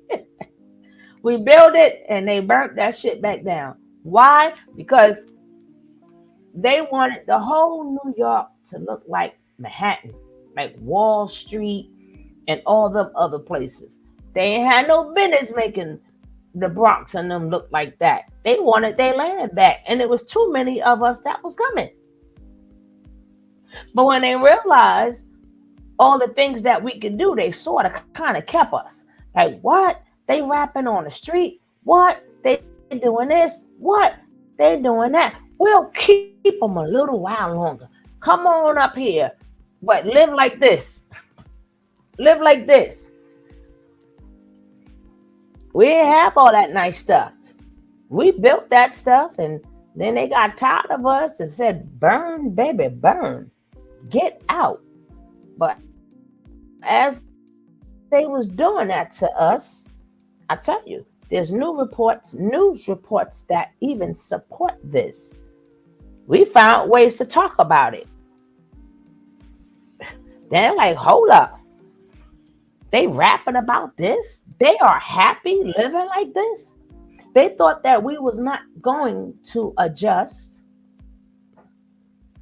And then as they started having babies, this is all they know. Some from the people from the South, this is not all they know. When they start having babies, this is all they know. So we started rapping about it, damn it. And then we started having parties and still having a good time living like this.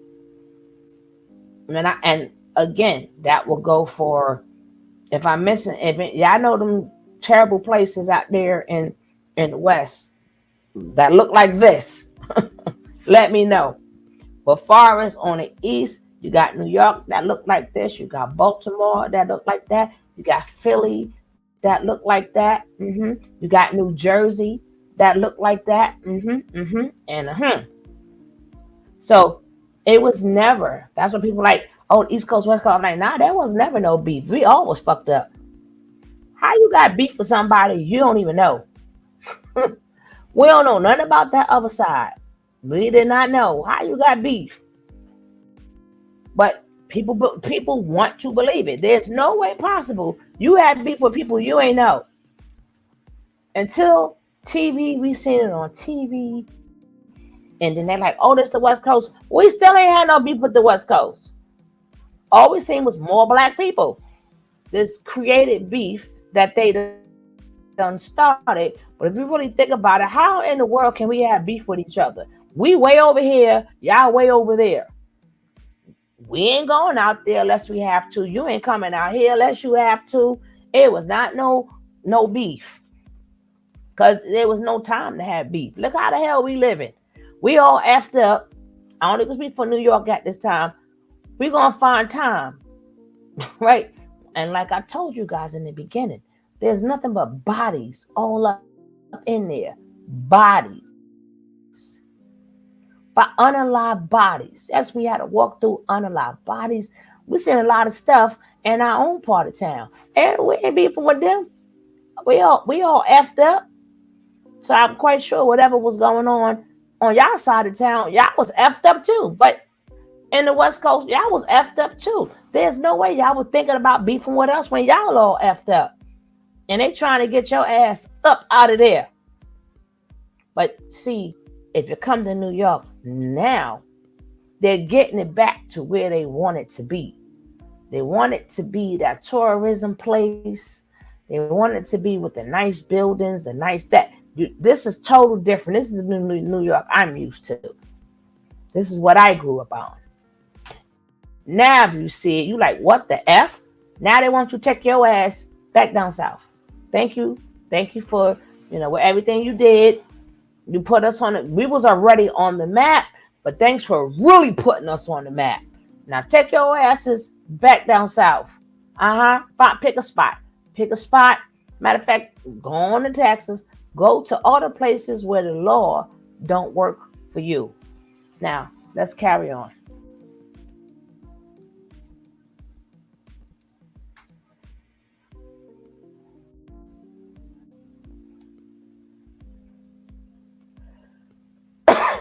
The city is where we lost everything. Because little did we know that's the trick of the city. Sell all your stuff in the South. Sell all your land. Come to the city. And when it's all said and done, we'll have all your money and you're going to die. Yep. That's how it go. Yep. That's why we always heard the stories of people leaving the South, going up north. People leaving the South, going to the West Coast. And I didn't even they see were looking this. for prosperity and bringing prosperity with them to these cities. But years in the city, somehow, some way, everything will crumble and they will lose it all. Curses of the city. It's called the ghetto. That would be the fire, sir. But go ahead, baby. But the thing is now they just got high tech on how they design the buildings, and they understand you have to make it clean and beautiful now.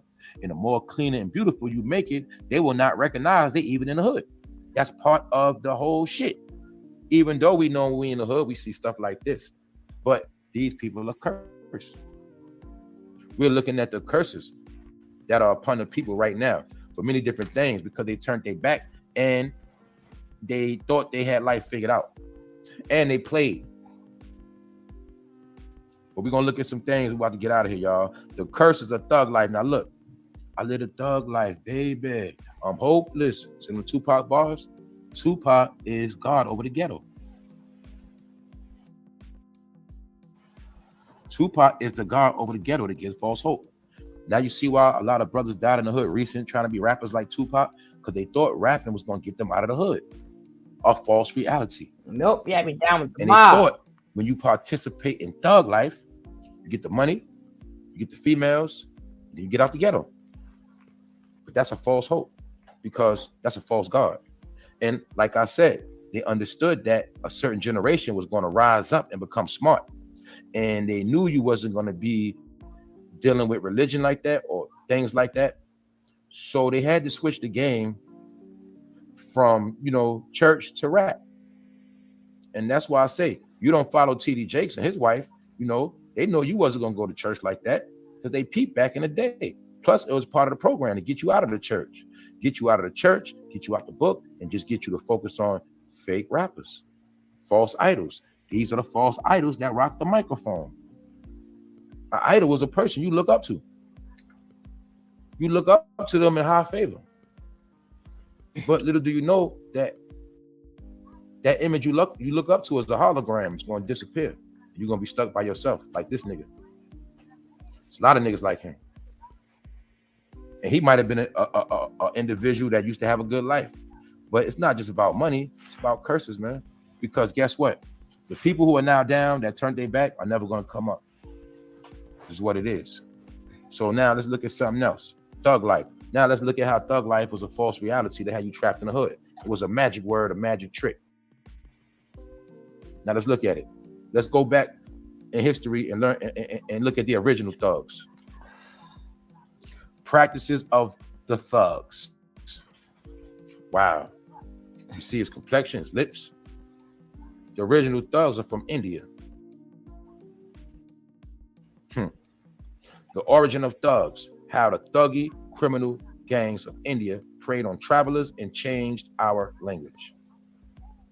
The origin of thugs. See that? Criminal gangs of India. Oh shit. Yo, bro, you see how in San Francisco they was doing that shit a couple months ago, running through travelers' cars. People visiting California was getting their cars broken in. Louisiana, many other places around the world. That's what the thugs are doing, breaking in cars, robbing the travelers, robbing the tourists, the visitors. Don't they do that in New York City? Who do that? The thugs. But that didn't start here. The thug life is a manufactured program they stole from India. And also the thugs in India wore gold teeth. Have you ever saw an Indian man with gold teeth in his mouth that worked at the hotel, whatever, the owner, y'all know they be wearing gold teeth. The wife, they're gonna have a gold on the side. Yeah, that started from India. That ain't nothing new. Actually, the first gold teeth I ever had back in the day was done by an Indian man. Jamaica Ave, Fiona's Jewelry. Indian. Long story short, look. See that? So The thug life had to be perpetuated, even though they know the thug life was some fake shit. Because you have to create a Pandora's box. You give them the thug life while they're here, and then they never get out. And they shall remain cursed.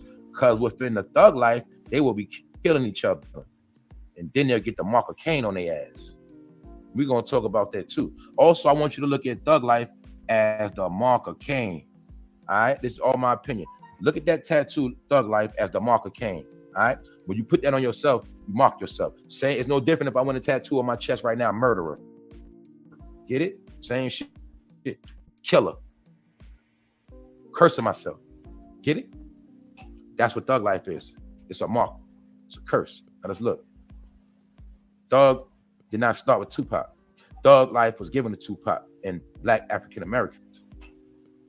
The hood was given to African Americans as a modern day prison, modern day slave camp. It's just that you only have enough to just get around, but they know for a fact you're never going to leave the plantation. What's the plantation? Let's just say it's called a hood. Anyway, other people understand how to get out and how to get money. Also, you see DMC from Run DMC. Look at his shirt. Looks very similar, doesn't it? It's coded. Told y'all, man. Everything working signs and symbols. It's always in your face. Evil vibes only. Similar. It's coded. Now let's look. Like I said, hip hop coded within all this shit. Thug life. Fake consciousness. But meanwhile, the curses still remain, right?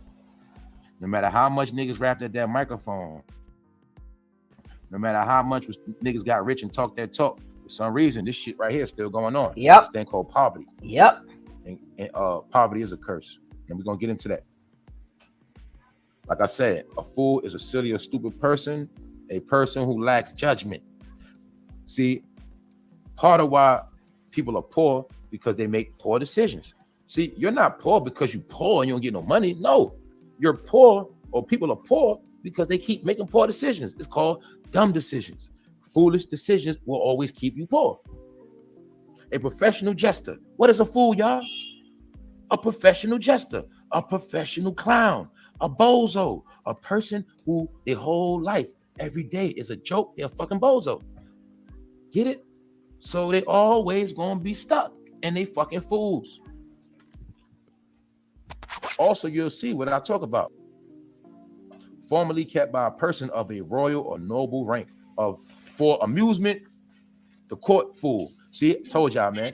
Thank you. The court fool is right here. The court fools are the rappers to entertain the king. Who are the kings? The kings are the ones who run the world. Their job is to entertain because they are jesters. And that's why they don't give a fuck about no jester. Do you know the king would take the jester head if he didn't keep him laughing? He would kill him. That's why they don't care about no damn jesters. But a lot of African Americans are hired to be professional jesters, period. That's their job. See that? A professional jester. What's that? A clown you give a salary to. A clown you pay. A clown you pay good money. See that? It's right in your face, y'all. A fool. A professional jester. Formerly kept by a person of royal or noble rank. A king or queen. A person of rulership. A person that's rich. A person that got the bag. But the only point is for amusement. That's it. See why I call them fools? See why I said in the end they all gonna perish? Because the fool always gets taken out in the end. Period. Or they replace this fool with a new fool. I'm just making shit up, y'all. See that? These are all fools. Why? You see him standing behind that emblem? See that? See that so-called white lady looking at him? As long as you speaking for me, I don't got to say nothing. That's how she looking at it. We the ones that control you fools. We the ones that pay you fools. That's how we control you. We control y'all by paying y'all. And we stay out the way. Y'all just the fools. To fool your own people. See, we pay you to fool your own people, and then that's how y'all all fools. And then we let a little bit of y'all out, and then we make a whole lot of others make them think they're gonna make it by following fools. Do you think it's a coincidence? Right now, as we speak, Russell Simmons' name is dirty. He's on the run. Eric Adams, his name is dirty right now. You think that's coincidence? No, they are fools. They're not wise. You know why? If they were wise, they would have never took on the job from the get-go. Because a wise man would have known better. But now let's get into the marks and the curses. Anyway, let's look at some more fools. Do you know it's fools that tattoo the mark of Cain on them? Even though that's not a fact, that's the mark of Cain. What I'm showing people is the world has always had demons in it. Evil will never die, it always lurks. The thing is, certain people are not supposed to be indulging in that shit. That's why they're gonna keep burning. It's the same as that way. If you left a gun out, don't you think a child gonna pick that gun up and take? And you get what I'm saying? A child has no business touching no pistol. The same way you don't have no business doing the shit you be doing, because that shit is not you. And every time you try to do some shit that ain't you, you're always gonna fucking perish. You're gonna pay for it. And these are part of your curses while you fucking stuck. So let's look at some things, y'all. The mark of Cain. What was the mark? Okay. What's the whole key to Cain? The whole key to Cain, Avatar Cain, is he killed his own brother. He's a murderer. He was the first one to catch a body on the planet, allegedly. The first one to catch a body. Cain was the first fool. He was the first thug. He just banged on his brother. That's what he did. Simple. Cain banged on his brother. He was the first dude to put in work on his own family. And he cursed himself. See that? What does thug life promote? Killing your own brother. Thug life don't promote killing somebody else. Thug life promote killing your brother. That's why we were selling cocaine. Think it's a coincidence why thug life was the number one slogan at the same time we were selling the number one drug, Cain. The number one movie was Menace. The star was Cain.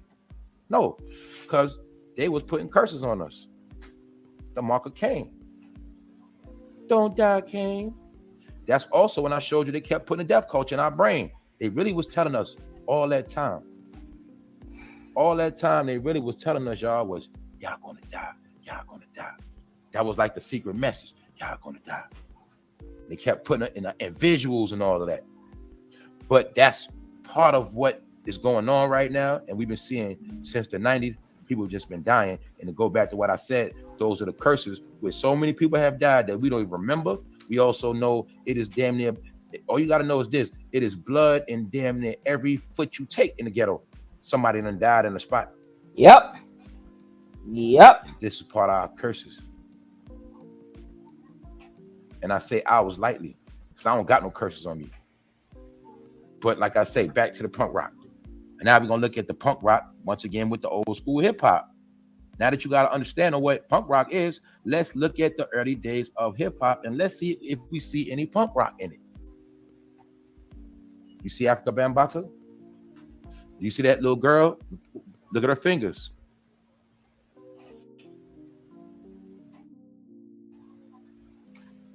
Do you see Africa Bambaataa hair?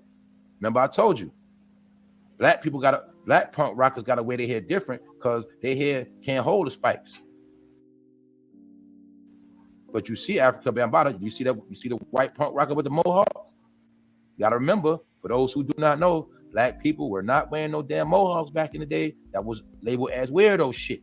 See Bambaataa with the mohawk? Weirdo shit. But he always showed us who he was. So now that we understand, we get it. Africa Bambaataa was down with punk rock. Africa Bambaataa was always down with Satan. He was always a demonic entity. And he did his dirty works in the hood, the ghetto. He was the original Candyman.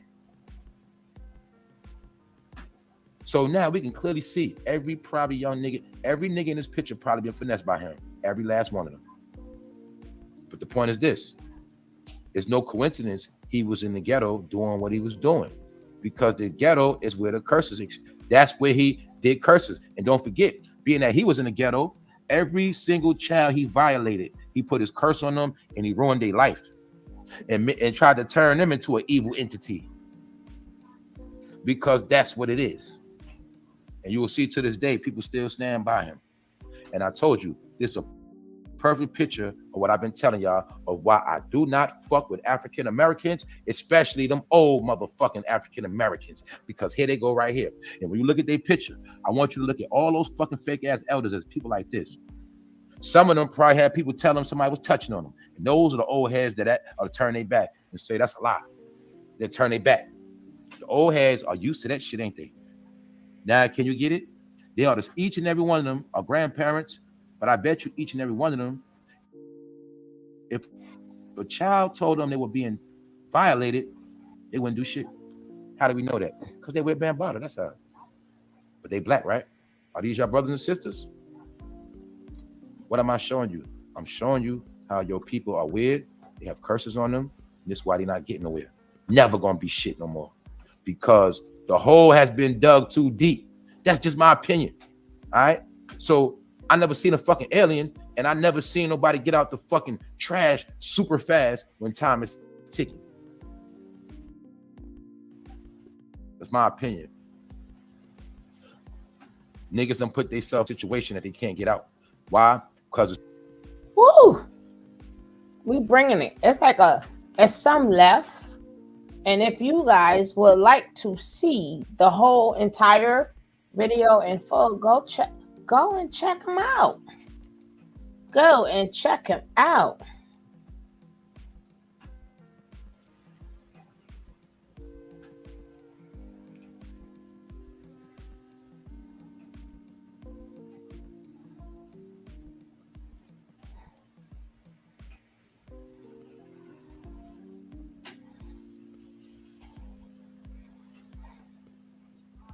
Hold on.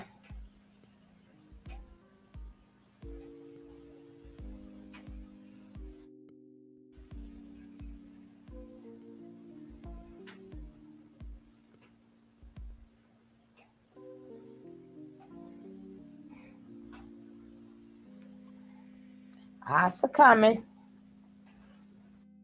We're going to keep this rolling.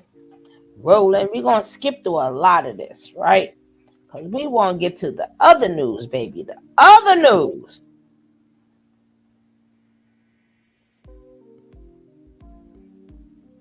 This is the Tea Room Reacts. The Tea Room Reacts.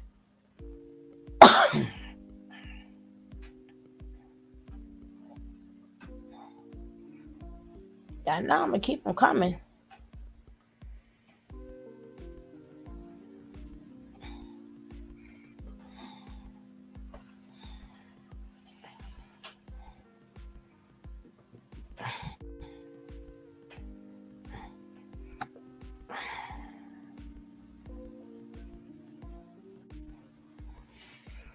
Tell me why I snook a swab and swab this baby. DNA test results came and I am not the father. It's a bittersweet feeling because I was coming around to it, but definitely in my best interest. Thank you. Whatever. Let's go. Why I snuck a swab. This baby DNA test results came in. I am not the father. Shaking my head. It's a bittersweet feeling because I was coming around to it, but definitely in my best interest. Thank you, Jesus. Now, after Blueface tweeted this at 5:00 this morning, Chrisean then went on Instagram Live. Things got a little emotional. She spoke about everything. Hey, y'all. It's me, Chrisean. And Chrisean. I gotta pop my shit this morning because I woke up. First of all, can I be clear? Like, can I be so 100 with y'all? I'm gonna go right ahead. Say good morning. What? I'm up.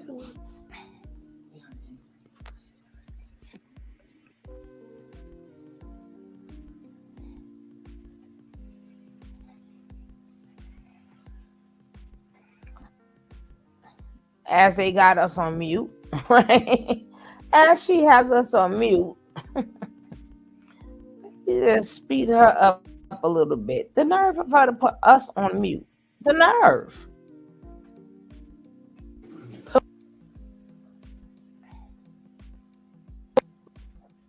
Hey, fuck that.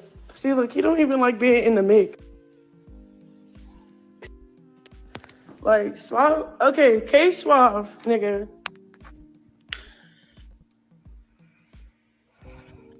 What is my sister calling me for? Stop calling me, please. I'm on live. What the fuck? Like, stop calling me. So, let me get this shit out the. That's my mom now. Stop calling real quick. Should I go in the car? Because I hate my drama, bro. So, good morning, guys. Good morning. Good morning. There you go, crying again. Okay. Hey, y'all. So I wake up probably like, okay, first of all, let's just, okay. I was trying to, okay. Get it together. Y'all know I got a bitter ass baby father, okay? He want his cake and eat it too. He mad that I stole his bitch from his house. We came back, destroyed his shit. He mad that when he wanted to come with me, I let him come with me to my house. Why? I left him at my house and came to my nigga Suave house after I left his bitch ass at my house, unconscious with no phone, because of the whole weird situation that transpired. If I be 100, bro, you're supposed to be in jail, bro, already. First, you didn't expose my son dick. Oh, you kidnapped him 4 a.m. in the morning. No, you can't kidnap your Taking him kid. out of his bed with no covers, no nothing. He's just in socks and a motherfucking shirt that's not even buttoned up right. You're just doing cry outs for help. So I try to meet you halfway. I try to go in your house, fill off the bitch, see if, like, you know, if I ever did decide to leave my kid with y'all, do I have to watch out for the bitch? I don't even have to watch out for the bitch. It's not even her. It's Blueface. Blueface is the issue. He's the weirdo. He's the predator of this whole situation, for real. And then he got a bitch doing his dirty work when she's not even like, you know what I'm saying? It got nothing to do with her. That's the weirdo fucked up part about all this shit. It got nothing to do with nobody but me and my baby daddy. And his weird ass got just jealousy issues. So you know why I'm like, you know, moving my little you know how I'm moving. I'm moving my own little way right now. Like, all right, I'm having my way for real. Like, I got nigga for real. We cool, but we're taking shit slow. Like, we're not even like on some intimate shit. Like, we on some best friend shit. I'm here for you, woo, woo, and like, yeah, like whatever. Like, we taking shit slow, nigga. The fuck. Long story short, it's hurting Blueface. Like, it's breaking his little heart. So this weird ass nigga, while I'm at the studio and I'm doing, he can't get no contact with me. So he go to my house drunk as shit. First of all, you're supposed to be in jail for exposing my son penis. You're supposed to be in jail for kidnapping a kid. He didn't kidnap his own kid. Don't be kidnapping my child. Then try to like go to you. He was trying so hard to get to his house so he can call the cops and say that I'm trespassing and I can't come up in their house because he's just an evil bitch ass weird ass nigga. So I beat him before he even get to his house. We at the gate squabbling up for real, and then I tell the nigga get in my car because it's like we all finna get locked up for domestic violence if your bitch ass don't get up in this motherfucking car. He like, Jay and Marsh right here. I said Jay and Marsh can take the black truck and nigga get in the motherfucking truck. Get in the Bentley, nigga. Let's go, nigga. We about to get locked up. Who knew where my phone is, bitch? I don't know where your phone is. I don't know where my phone is. Get in the car with the baby because you're not trying to give me the baby. But it's cold. Like, you're drunk. You're drunk. This nigga leaves penthouse drunk. Go get my son. Get in a car accident. Bro, this nigga should be in jail. And like, he's abusing the fact that I don't play the police games for real. Like, back in the day when he used to first beat the shit out of me, I used to call the cops all the time. Nigga, I even got a restraining order from the last time when he first beat the shit out of me in front of that BGC crib, in front of all those girls, nigga. So, and I hate when I don't like when police get in your business for real. I'm not really good with the cops no more. Like, you feel me? I did my fair share of calling the cops. I'm over that shit. So right now, he know I'm over that police game. So his bitch ass, he low-key will do the police games, plus the street shit, plus the crib shit or whatever. So this weird ass nigga Girl, just if you don't was get to pissing me the the fuck off story. because it's like he want me to talk about him again. Like, what do you want from me, bro? Like, what the fuck? So he's like, the baby's over there with you.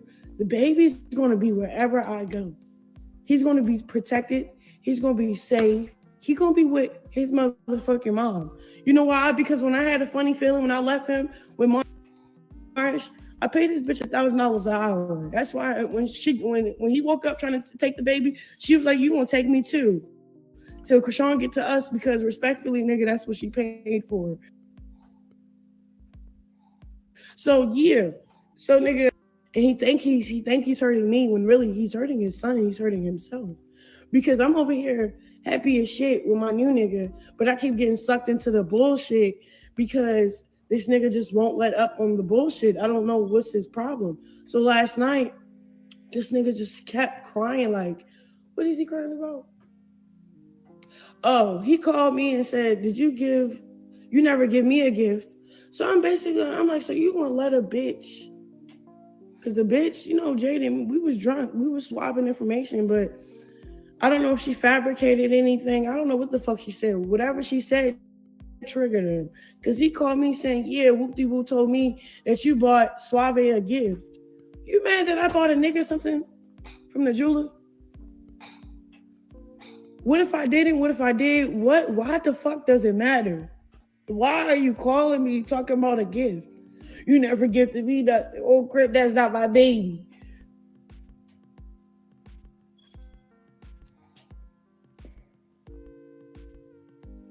So I be texting him like, yeah, I love you, bro. Keep going. You got this.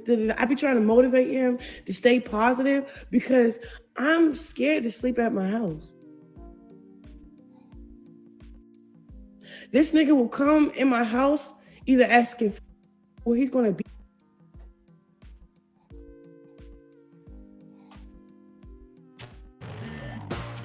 Did you know sweat from stress is actually smellier than other kinds of sweat? That's why I use Secret Clinical Antiperspirant.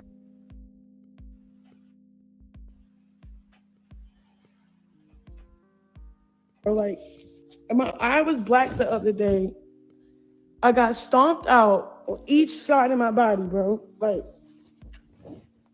hold on, where the other marks at? Oh, he kicked me because, you know that rug that Suave gave me? He kicked me. What else? He kept kicking me. Like, he kept kicking me. These are bruises that's still healing. I don't have none of my nose ring got knocked out. My earrings, all my crosses, but one cross is still standing on my body, bro. Well, you So when I avoided them altogether, this bitch ass nigga came like a thief in the night and stole my baby for more attention. So what I'm thinking is,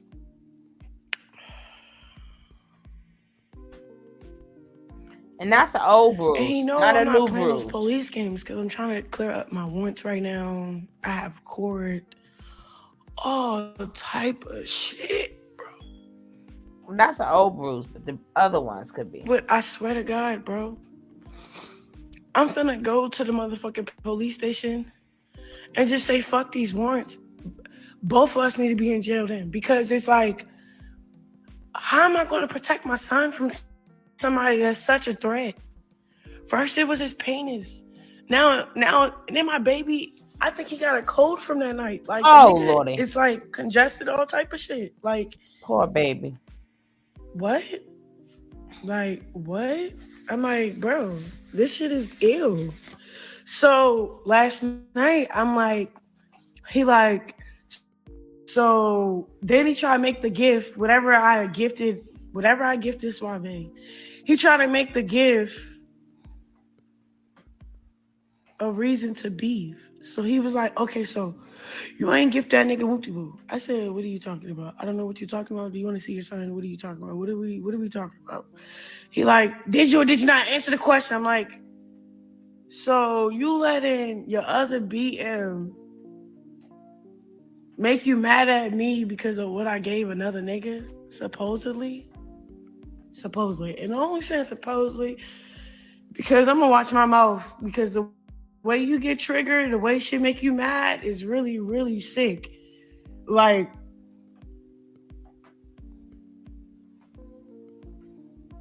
and why you keep coming to my house, bro? Like, on some, like, demon Well, time. Like, you moved over there. You moved over there. Close to be close. he know I don't play those police games, so he's like, bitch, let's burn out. I'm not burning out. I am okay. I do not deserve none of this shit that's happening to me. Oh, you won't remove yourself though. I'm really trying to focus on being happy, being in a different. So he's like, so the baby wasn't over there talking about me, my nigga house. I don't know who house you talking about. I ain't. All I know is the baby come with me everywhere I go now. Yeah. Fuck a. Poor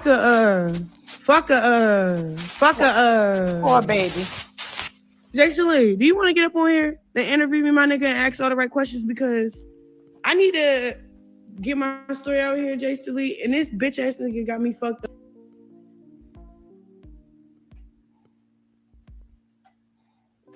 Oh look, Jason Lee finna help me help y'all dissect this whole problem. And I got receipts. I got receipts of everything.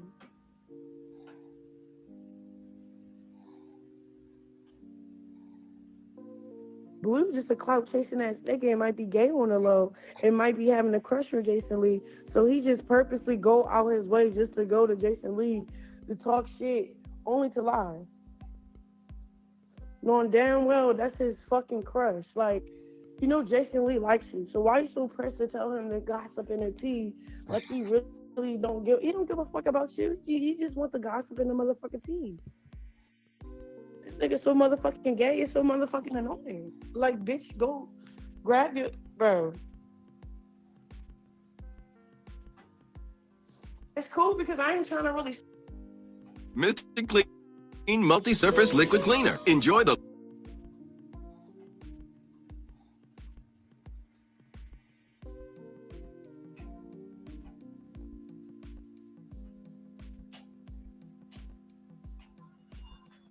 What I got going on, because when I keep dropping and these upcoming collabs,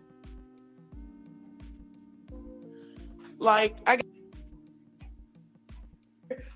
wanting attention. Y'all don't really fuck with me. Y'all don't follow me. Y'all don't fuck with me. Y'all niggas don't fuck with me. So yes, I get offended when y'all mention my name in a rap song like you niggas actually fuck with me. Bitch, you can only mention me if you fuck with me. That's how I'm feeling, bitch. I got a son. That's a broke nigga conversation. Broke nigga conversations got me breaking on highs right now. Like, oh my God, I'm allergic to broke nigga conversations. Like, well, we're allergic to you and Blueface ass. Shit. We're allergic to them damn conversations that won't stop. It's the gift that keep coming and coming, and it's the gift that won't stop. We are allergic. The billionaires is allergic, but you're bringing them money. We're all allergic to that shit, busting out in hives with this stupidness. Well, let's go.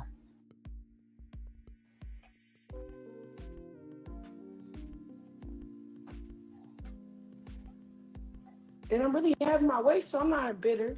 I ain't finna put you on no child support. Go get it. I ain't finna do nothing. Go get it. He said it ain't his. Go get it. Like, all you niggas got me fucked up right now. That's why I'm finna team up with the bitches and call it a day, nigga. Niggas don't fuck with me. Niggas just want to use me, either fuck me or just use me, bro. Like, you niggas is not real niggas. I haven't met not one real nigga yet. Other than the nigga I'm just starting to get to know, like, He's cool. He's laid back. He don't go on the internet. He don't pop his shit. He don't do none of that. He don't even know what the fuck is going on. We don't give a fuck what's going on. We're in our own little world. And you niggas is just over there just mad, sitting, looking stupid. Like, bro, carry on. Don't you got another whole life? You shouldn't have tried to take my baby. I would have never took your bitch from your house. I wouldn't, you feel me?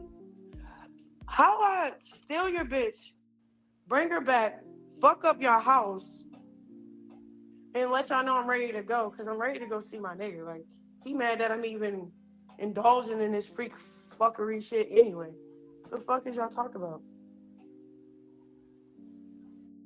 The hell? Like, I'm tired of buttering niggas up just to be safe. I'm tired of being cool with niggas just to, because I'm scared Blueface might expose his butthole next. Like, Oh, bro, are you well, cool girl, or are bye. you not? Girl, Are bye. you gonna be chill or are you not? Girl, bye. Another baby, but she knew Javon wanted a son, man, a little brother. So she like told me, it was like, Chrisean, what's that real shit?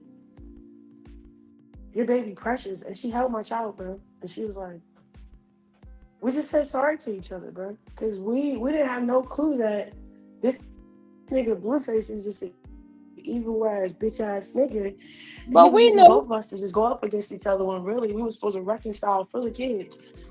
Like, We knew kids that. have nothing to do about dick and pussy or money. None of that. The kids are innocent. So long story short, when me and the bitch just like talking and shit, because I'm not trying to put our business out there, because I really, really bleed the bitch because he be telling me all her motherfucking business. But I'm not gonna do that. So long story short, something happened. And she was just opening up to me like, I don't even know why he told you what he told you. That shit really just broke me down. Two, if I be honest, Chrisean, like, you know, like, she's trying to get her body right. She's trying to like get back on her shit. She's trying to get back in motion because when she had Journey, Blueface was just a shitty ass nigga. Like, he used me to get back at her. So now he's trying to use a bitch to get back at me. Look, bitch, it's not gonna work. I'm not her. I'm not you. I'm not her. I'm not none of y'all. I'm gonna go to your house and go fuck y'all shit up. And Blue, you gonna still want to leave with me. That's the type of bitch I am, bitch. So don't use no bitch to get up against me because the same bitch you try to use up against me went up against you and I was sitting in her car. Like, the proof is in the motherfucking pudding. So you over there popping your shit on Twitter again, bringing my innocent son in this bullshit again. It's so weird. And then Whack 100. You know how dumb you are? You just opened up a company for diapers. Hello, look, I just gave you promotion. But if he was a real nigga, you would have supplied lifetime of diapers for Chrisean Jr., for Journey, and if Javon still have pull-ups or whatever. Long story short, weird ass nigga. You could have made some real nigga money, but you choose 10 seconds of fame to bring another black woman down. And then you're not even trying to hold a black man up. You letting him destroy his household. You're not letting him know what he should do. Because look, Whack 100, your shit over there with your wife is straight. Your shit over there with your kids is straight. Nobody on the internet posting your daughter. But you gonna allow him to post my son. Come on, Mr. Whack 100. I know you're a dad deep down inside, bro. Like, I'm not here to call you a bitch. You already know who you are. So all that clout chasing shit y'all doing, come on, yo. Y'all can get all the clout y'all want, bro. You know why? Because I'm not stingy with my blessings. I know who. Oh, child. Child. Let's get it. It even get better. It gets better. It gets better. It gets better. It gets better. It gets better. It gets better. It gets better. We ain't finished yet.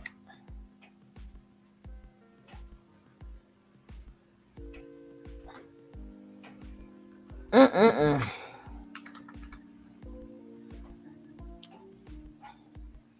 It gets better. It gets better. It gets better. Gets better. Get better.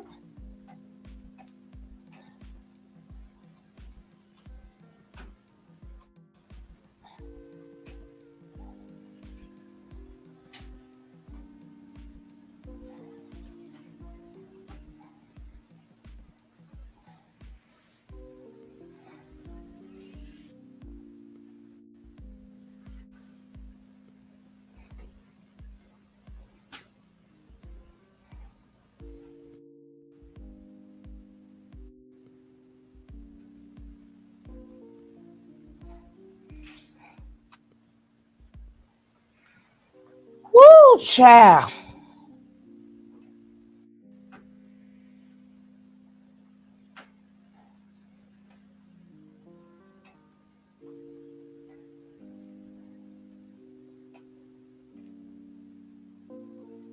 Let's go. With the good old Sean Davy Way, baby. With the good old Sean Davy Way. That's my boy. Let's go. Said that the crustacean herself had slept with Offset, which is Cardi B's husband. On paper, they got married September 20th on my birthday. Oh my God. So, literally, they got married on my birthday. So,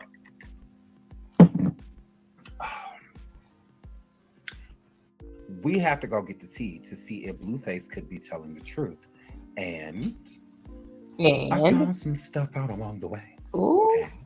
So I'm going to show you what I found out. I love you all. Please hit the like. Please hit the like. Please hit the like. Now, as a little refresher course,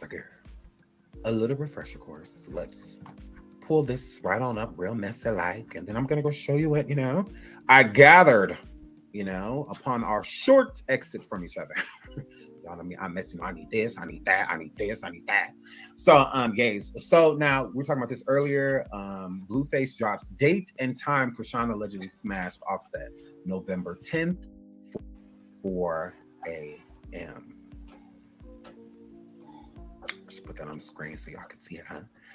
Guys. So yeah, November 10th, 4 a.m. So Blueface says, so you ain't F Cardi husband November 10th at 4 a.m. at the house in LA.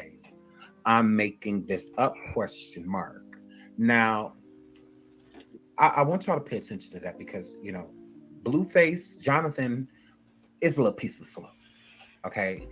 But he a little piece of slow. He a little piece of slow. What he is saying. Okay? A little piece of slow. All right? Now, I'm going to pull up what I find. Now, what's important while I pull this back up is because, again, we discussed it earlier, and the date, November 10th, 4 a.m. Okay? I want that to stay fresh on your brain. So, moving right along. Now, what was Chrisean doing? What was Offset doing on November 10th? Let's get into the boom. French Montana celebrates his birthday. Chrisean Rock, Offset, and Myrrh. Okay, this is on November 10th. A girl. November 10th. All right, 2023. French Montana turned 39 this week. Okay, now we're not going to read this one because this one's boring. And everybody's sharing this one. I'm going to share another one because it has videos. So, I like a good visual. Boom. So let's share this one. French Montana celebrates his birthday with Chrisean Rock, Offset, and Myrrh. Okay, shout out to artistsontherise.com. So French Montana turned 39 earlier this week, and to celebrate, he invited a slew of his celebrity friends to party with him in LA.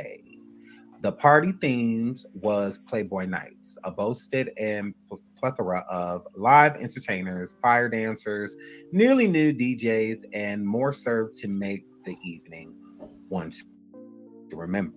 Of course, social media users are buzzing about which one of the artist's friends made appearances at the event. The turnout looks to have been pretty impressive, as photos of clips continue to surface online. Chrisean Rock, for one, pulled up to the party posing for various photos alongside French Montana with a diamond-crusted pacifier in her mouth. Now look at here, Chrisean. That's supposed to be for the baby. How are you wearing a baby?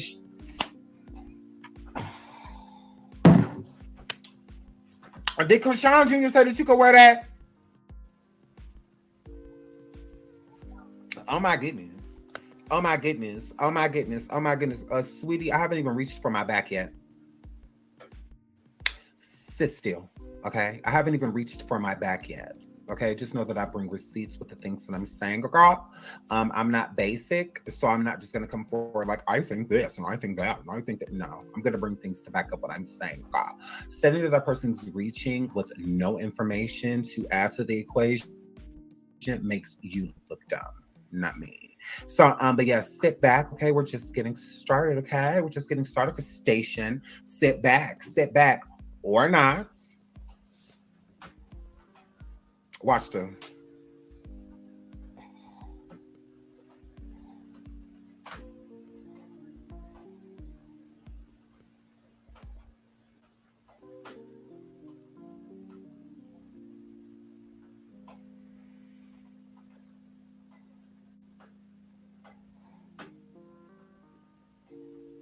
Everybody hates you now. Here, Flip. I don't even have to say anything else to you. The chat will take care of you. You have fun. Do not block this person. Have fun. Now everybody hates you. Here, Flip. So, girl, I'm way better at this than you, girl. You're a beginner. Get her. So, guys, get her. She's ruining you guys. Show. She's stopping your show. Let her know how angry you are. Move right along, for we were rudely interrupted by a hoe in the chat. My girl, absolutely, by a hoe on her Android. My girl, so then it says Chrisean, for one, pulled up to the party posing for various photos alongside French Montana with a diamond encrusted pacifier in her mouth that she did not ask Chrisean Jr. if she could take. Okay, that is theft. She even led his happy birthday sing along. Oh my goodness. Happy birthday to you. Happy birthday to you. Oh, Lordy. Happy birthday, dear Montana.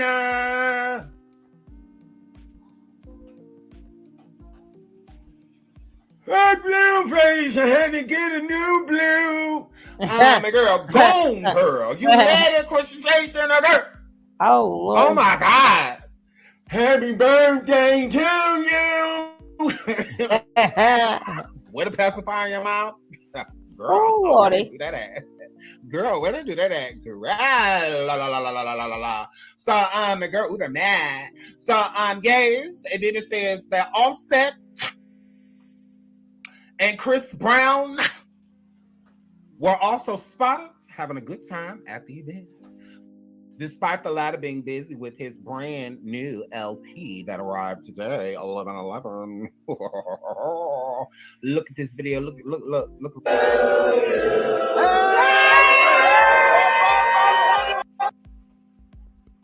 Let me make this bigger now.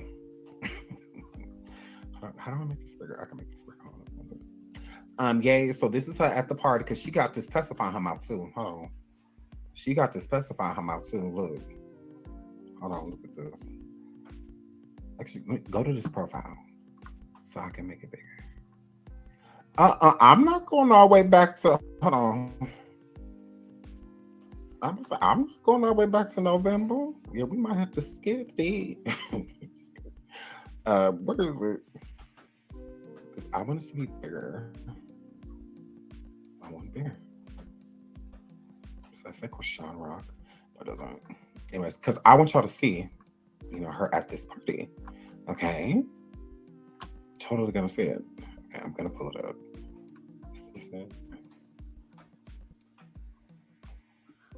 You know what? Whatever. I'm just gonna do this right now while I try to find a way to make it bigger.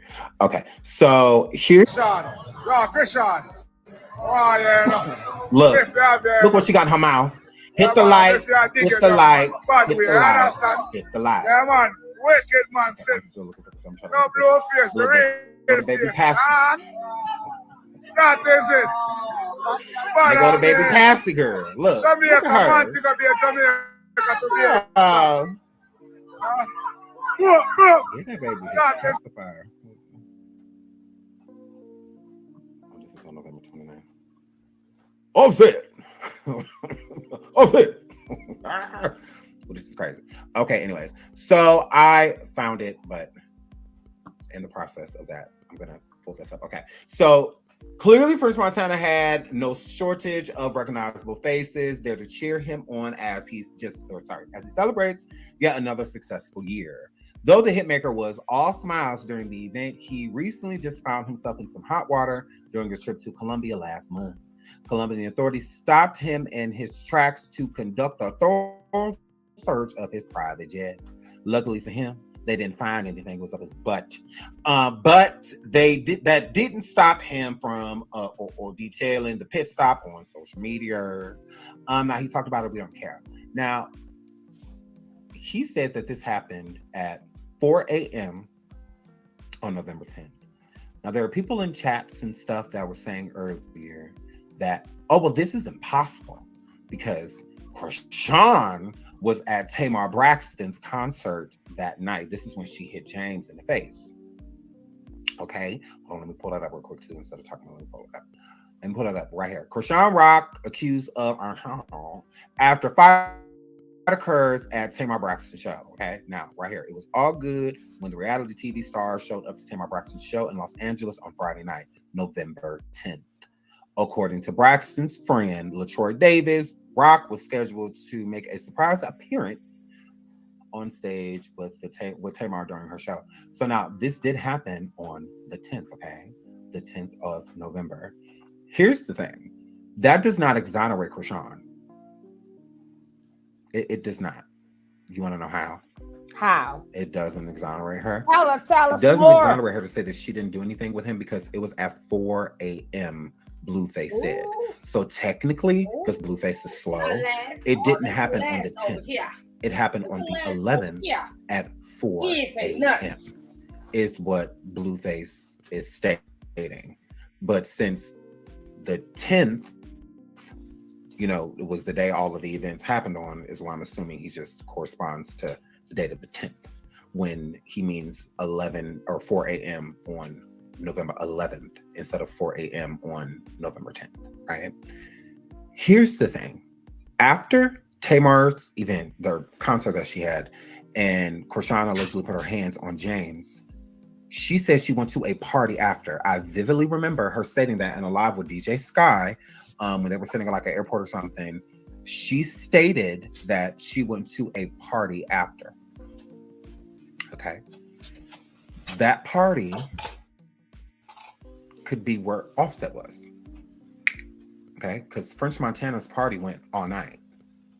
Okay, so she could have easily have met up with Offset after, because she stated out of her own mouth that she went to a party. French Montana's party was on the 10th and went into the 11th, November 11th. Blueface said it happened at 4 a.m., November 10th. So I don't know if he's going like back to a text message or something like that, and whatnot. So it is extremely possible that Blueface is telling the truth. 100%. So it doesn't exonerate her. It's not like she left Tamar's concert and went back home. Chrisean said out of her own mouth the next day, or that she said after the event, that she went to a party. She said she was partying, chilling with her friend, drinking. That's what she said. She did. She did. Thank you so much, Lady Tina Marie, for the super sticker. So it does not exonerate her. Like, it doesn't mean like, oh, well, she went to Tamar's concert, so there's no way that she could have done ... Yes, there is. There is way that she could have went and hung out with, you know, Offset afterwards, or he hadn't been at the party because she was just around him. So with Blueface stating that, I mean, Blueface would have to drop a receipt about the actual sleeping with, you know, with them being able to be together so that could occur around the date and time. 100%. That's the only thing I'm verifying. Now, I'm not verifying that it literally happened. I wasn't there. Duh. But the time frame it seems if he's being honest about, because there's facts, there's receipts to back what he's saying. Chrisean and Offset were around each other from November 10th to November 11th. They were. That's a fact. That's what I'm stating. Him stating that it happened then and that they did it then, I can't prove that. That I don't have. Blueface would have to prove that. He's making the accusation, not me. Shout out to Whistleblowing Good Witch. Thank you for the super sticker. She said, Sean, your recent live where you discussed Diddy and your personal observations, experiences with the narcissist was masterful. You're the absolute best. Oh, thank you. Ponder replay. Keep hair flipping beautiful. Thank you so much, sweetheart. Thank you for the super sticker. I really appreciate that. Thank you so much. Shout out to Kim as well for the super sticker. She says, King Harris is jealous. He really wants that diamond. And Crest the Passing. I cannot. FYI, Crustacean's alter ego is Big Baby, due to her missing tooth. Alter ego? What is her alter ego? Sober?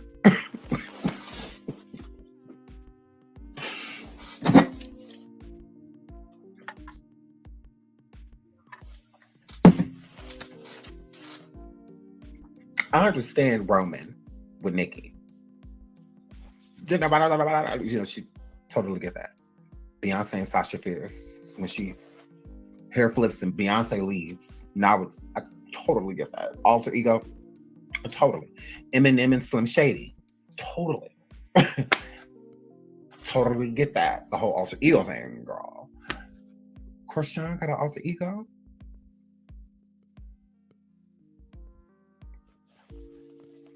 Thanks for, you learn something new every day. Thank you, sweetheart. Please hit the like, please hit the like, please hit the like. Your skin is skin in the middle and on top. Thank you so much. I love being black. I love it. I know I was supposed to be black. I was like, you know what? I wasn't supposed to have white privilege.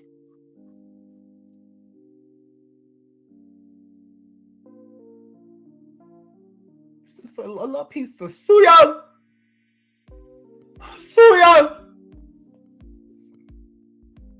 Just a little piece. Offset cheated on Cardi if he did do something with Chrisean, okay? And I'm going to talk about that right after Cardi speaks. So this is Cardi's rant, alleged rant, that she did about Offset, okay? This is when she made these posts, you know, and all of that good stuff, okay? So we're going to listen.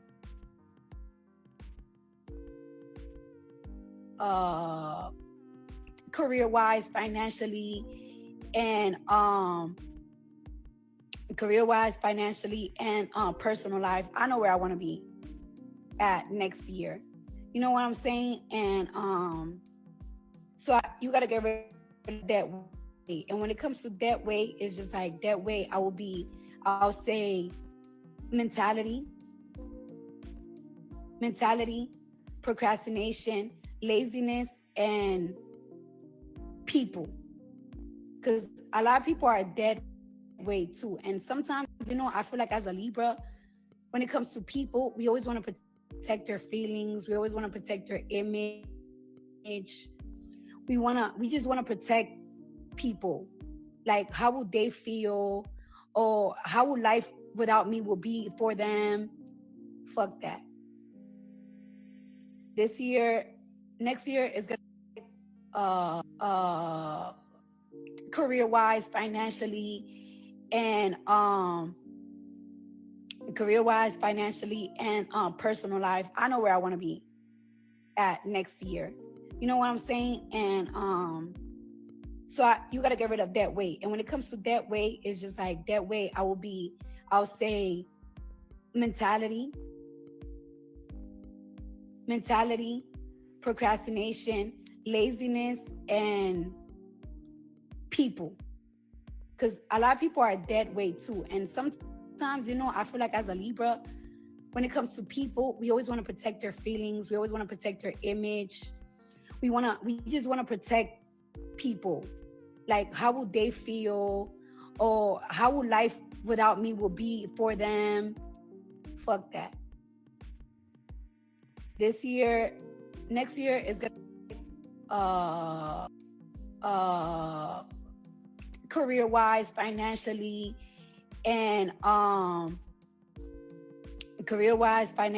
and personal life. I know where I want to be at next year. You know what I'm saying? And so you got to get rid of that weight. And when it comes to that weight, it's just like that weight. I'll say mentality, procrastination, laziness, and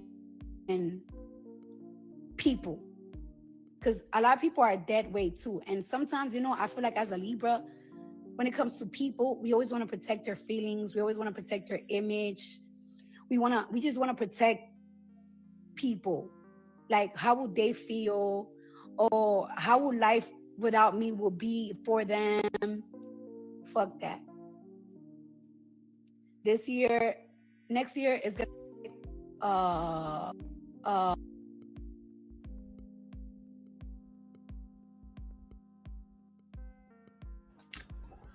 So yeah, I definitely feel like Cardi is hurt. Yeah, I've had her to repeat for the people that's coming in, so that y'all can hear what she said instead of saying what she said, like as you're coming in. So yeah, so it wasn't like I heard she wasn't on live for hours, and all of that stuff. But you can clearly tell that she's talking about. But you can clearly tell. She's sorry, I got distracted by the chat. You could clearly talking about Offset, because she was saying how a person's life would be without me, and stuff like that. She's talking about why when she was talking about her husband and a person's image and worried about their image and how people perceive them. But now she's saying, I'm just ready to just say it. I'm tired of trying to protect this dude and all of the stuff that he do to me, and be out here wilding, and it is the energy that it is, and you can tell that she's really drained. You can hear it in her voice that she's drained. So Sugar Chris says, why did Blue wait to spill this tea? I think that's a good question, but it easily answered. Blue is saying these things out of anger. He's mad that Chrisean is doing what she's doing, covering up his tattoo and saying certain things about him recently on live and whatnot, and Jaden separating herself from him this time, kind of more so of her removing herself versus him, getting rid of her, like telling her that she got to go, being in control. This time, it feels more so like Jaden's in control, and I don't believe any of this will be long-lived. It won't at all. But Blueface is a narcissist, and narcissists, when you are not with them, they will do everything in their power to destroy you. They absolutely will. And I think that, no, I don't think Blue's bored. I think Blue is jealous. And when a narcissist is jealous, they will do everything to destroy you for whoever they feel has your attention. They will. So he'll do everything possible to humiliate Chrisean and make her not wanted, not unlikable, uneffable, and whatnot. To just try to make this person just look like, disgusting, and remove the audience. If you pay attention as of recently, Blueface has been going live a lot on Chrisean's phone, on her phone device and on her IG. He's jealous that when she goes live, Chrisean will get 145, 150, sometimes 200,000 people live with her, and he'll go and have half the number, and sometimes not even half, way below the energy that Chrisean brings forward. So I think that at this point in time, he's not only jealous of the energy that Chrisean's giving other people, but I do think that he is jealous now of Chrisean. Yeah, because the Chrisean is a narcissist herself. She absolutely is, and she's become like a mini Blueface. He taught her everything that she needed to know, and she would have had to been that. Goes all the way around the board. It's not just Blueface that's toxic; they all are. And she does the same thing. Notice how she'll sit over there on live, like she's just been doing recently, talking about how Blueface put her son's peen picture out there, and she's tried to get restraining orders and stuff. And when he really used to put his hands on me when we first got together, I would call the police, but then I stopped calling the police, and stuff like that. So that's her way of bruising his ego and embarrassing him, a way of humiliating him. You're right, because Jack. that is to Blueface. They both toxic.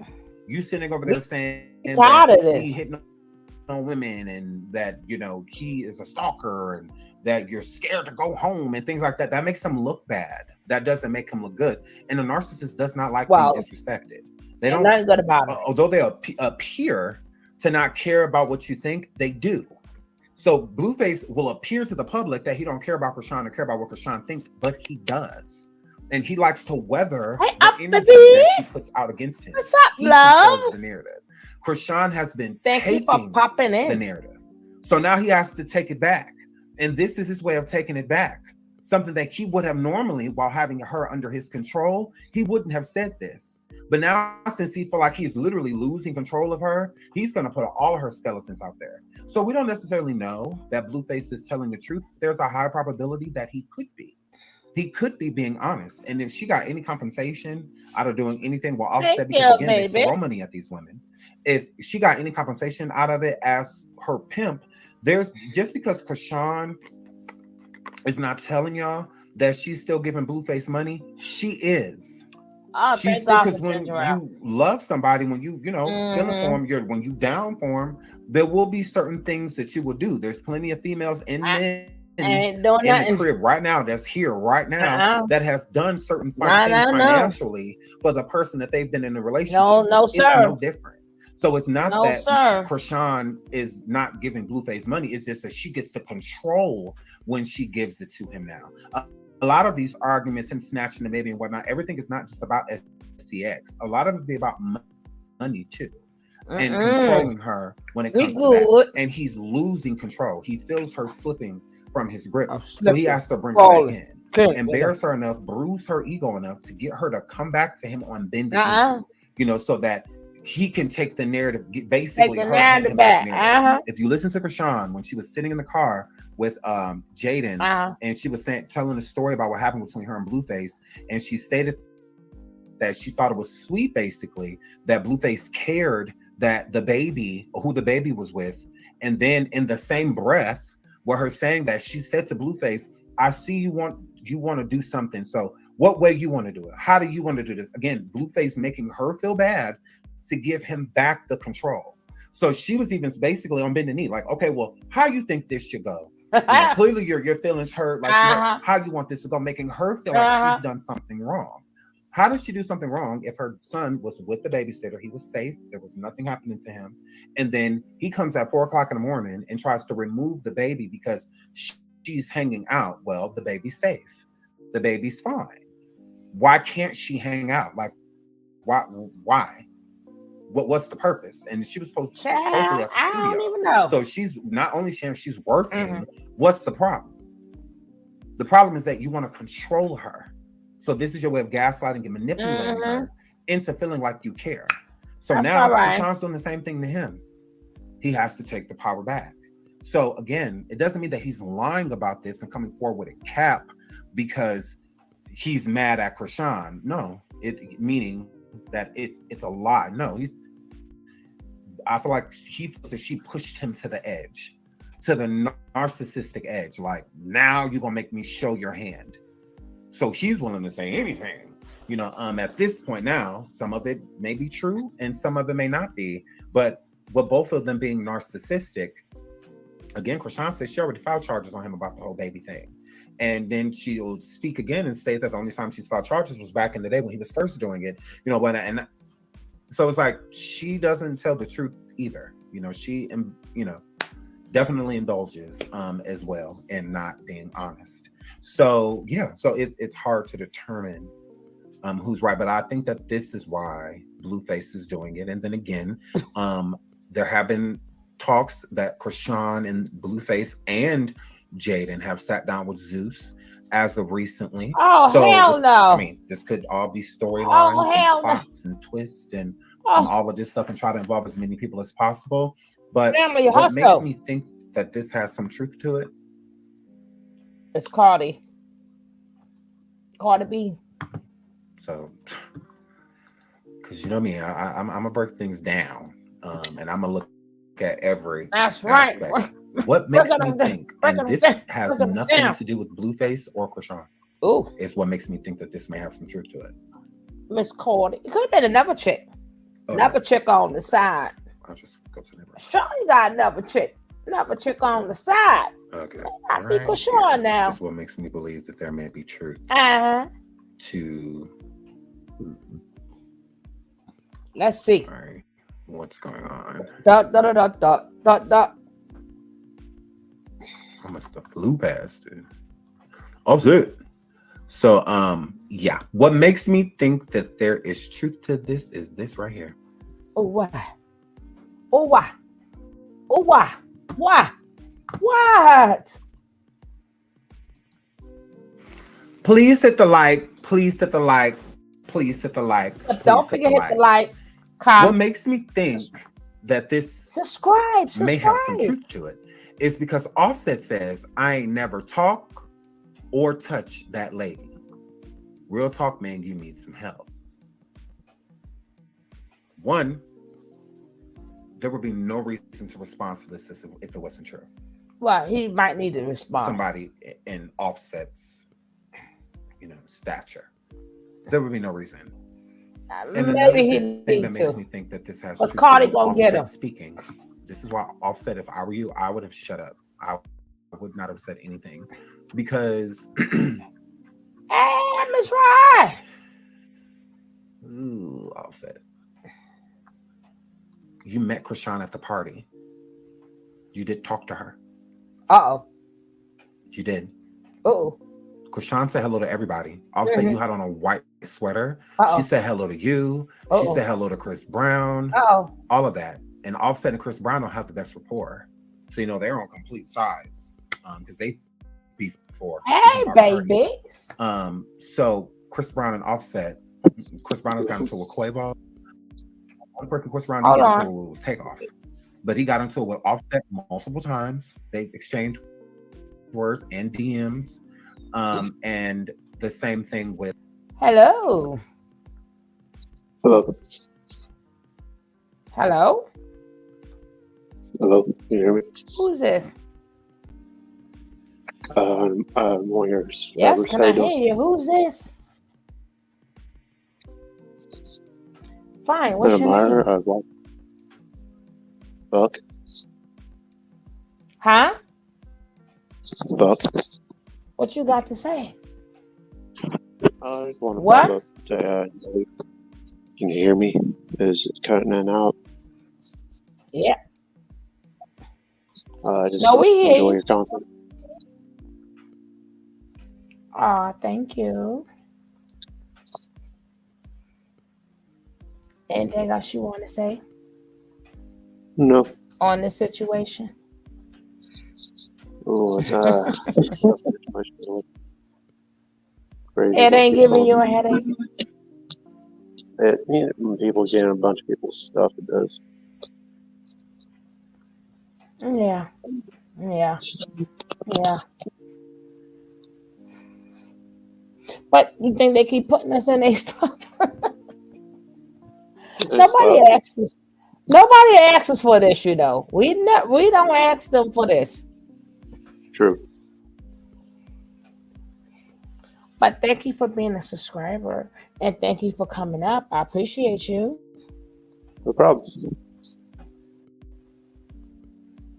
All right, you have a great night or day or Have a great evening. night. You're beautiful. All righty. All right.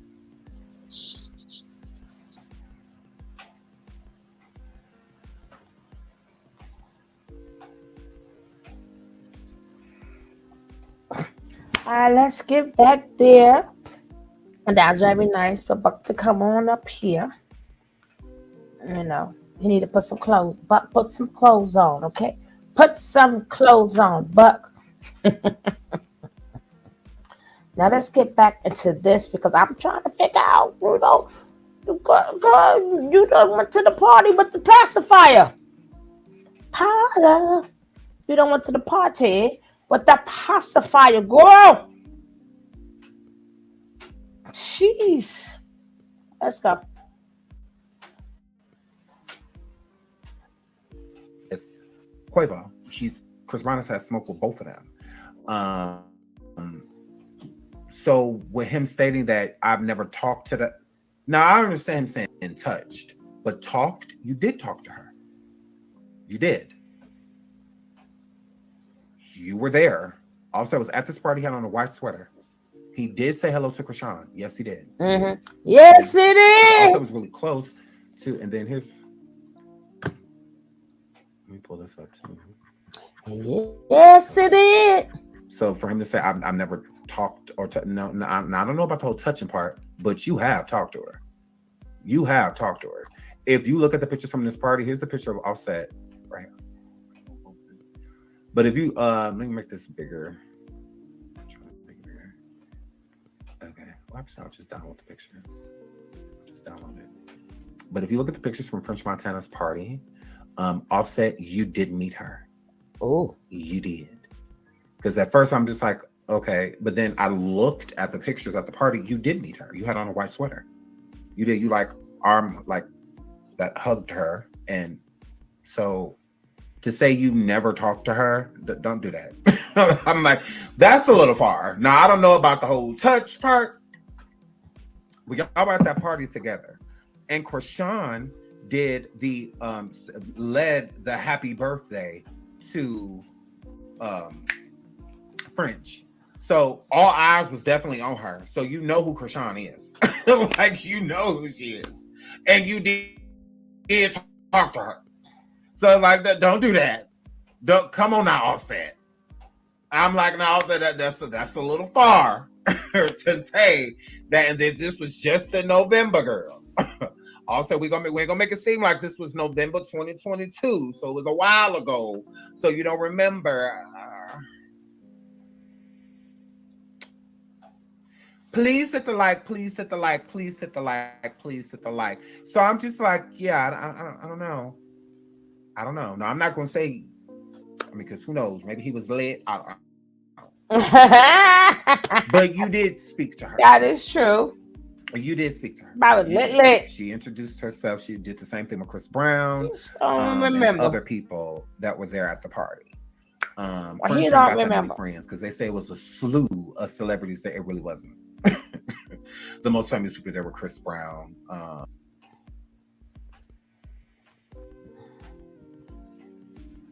I gotta disagree with you, Winter K. Please hit the like. Please hit the like. Please hit the like. Please hit the like. And the reason why I will say I disagree with you is because Chrisean, knowing that Jaden is, with Blueface and her creeping behind, Jaden's back basically with Blueface and stuff like that. Chrisean's down with keeping the secret. It's more so of the public bring. So that's what that word. Oh well. I like my theory. I'm keeping it. I told you I came over here to be messy. I like my theory. I'm keeping it. Allegedly, Sean said that Chrisean was over there drunk and told Jaden that she slept with Offset girl. So Chrisean was keeping all Jaden secrets on hush hush. On the hush girl. On the hustler girl. On the hustler girl. And I believe that the reason why Blueface is really saying something right now, y'all want to look at, because now this is just theory. Now I told y'all factually earlier why I think Blueface saying something because girl covered up a tattoo and all of that stuff. You want to know why I think Blueface came forward with this tea? Because Jaden, Alexis, and Blueface and Jaden and Chrisean sitting there telling each other all each other's secrets and all of that. Oh man. Yeah, don't worry, guys. We are almost finished. Right? Jagged. Oh man. Matter of fact, we are done. We're just gonna talk about it for a second.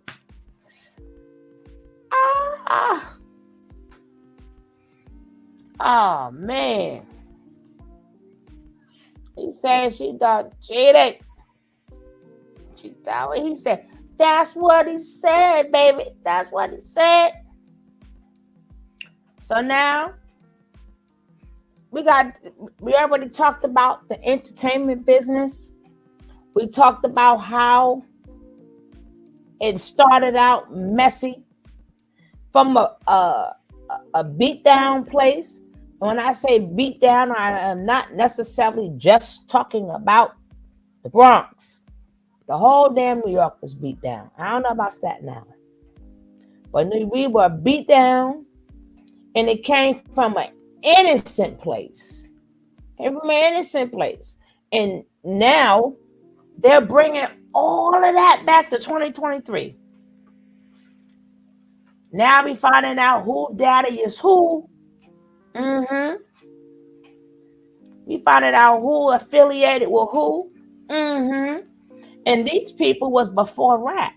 But you gotta remember, a lot of these people who sell a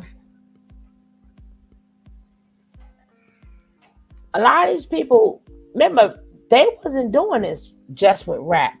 They was doing this back in the Motown days and all the other days too. This is nothing new to have these cartels and stuff. Remember, they had the money. You had to pay for record deals, studio time, and protection. You needed protection. So they knew, if you think about it, these dealers knew rap was going to be something because they've been through it before. They've been through it before with other music. So they knew they invested their money, allegedly.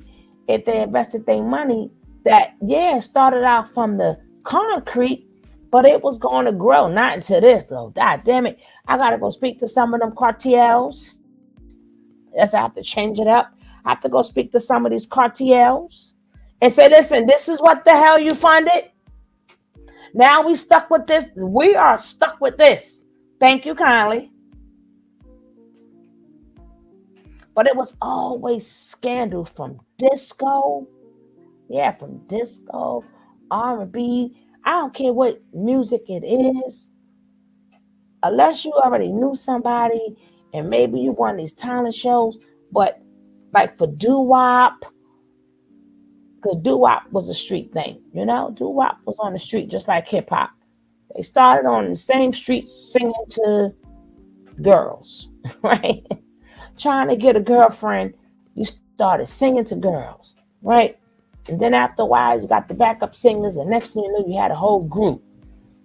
Hip-hop started from the street just because we was with the music and we wanted to say a rhyme.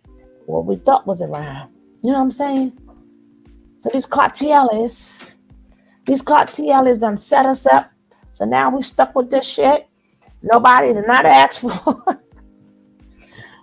Put your hands in the air if you ask for Chrisean.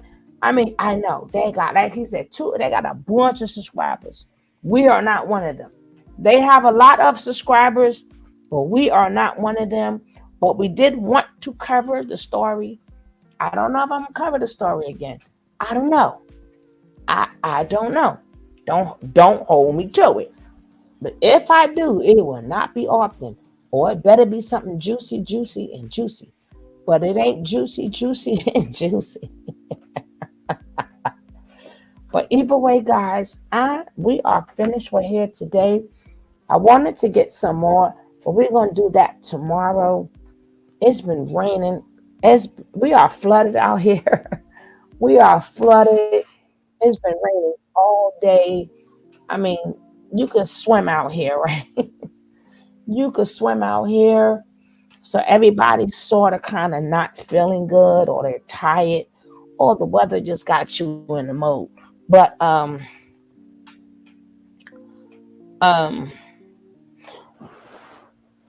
We're gonna definitely take this on the road. I may come back on, baby. You never know. You never know. Or I might go on the other side. I don't know. But even who, guys, I am out of here. I appreciate all of you guys for being here. If you are new to the channel, you know what? Come on back. Come on back and hit that subscribe so you will know when we are on. And for my replay gang, don't forget to hit that like and leave a comment down below. Peace, guys. Thank you. I ain't blow y'all kissing a long time. Let me just give y'all a little kissy. And give y'all a little kissy.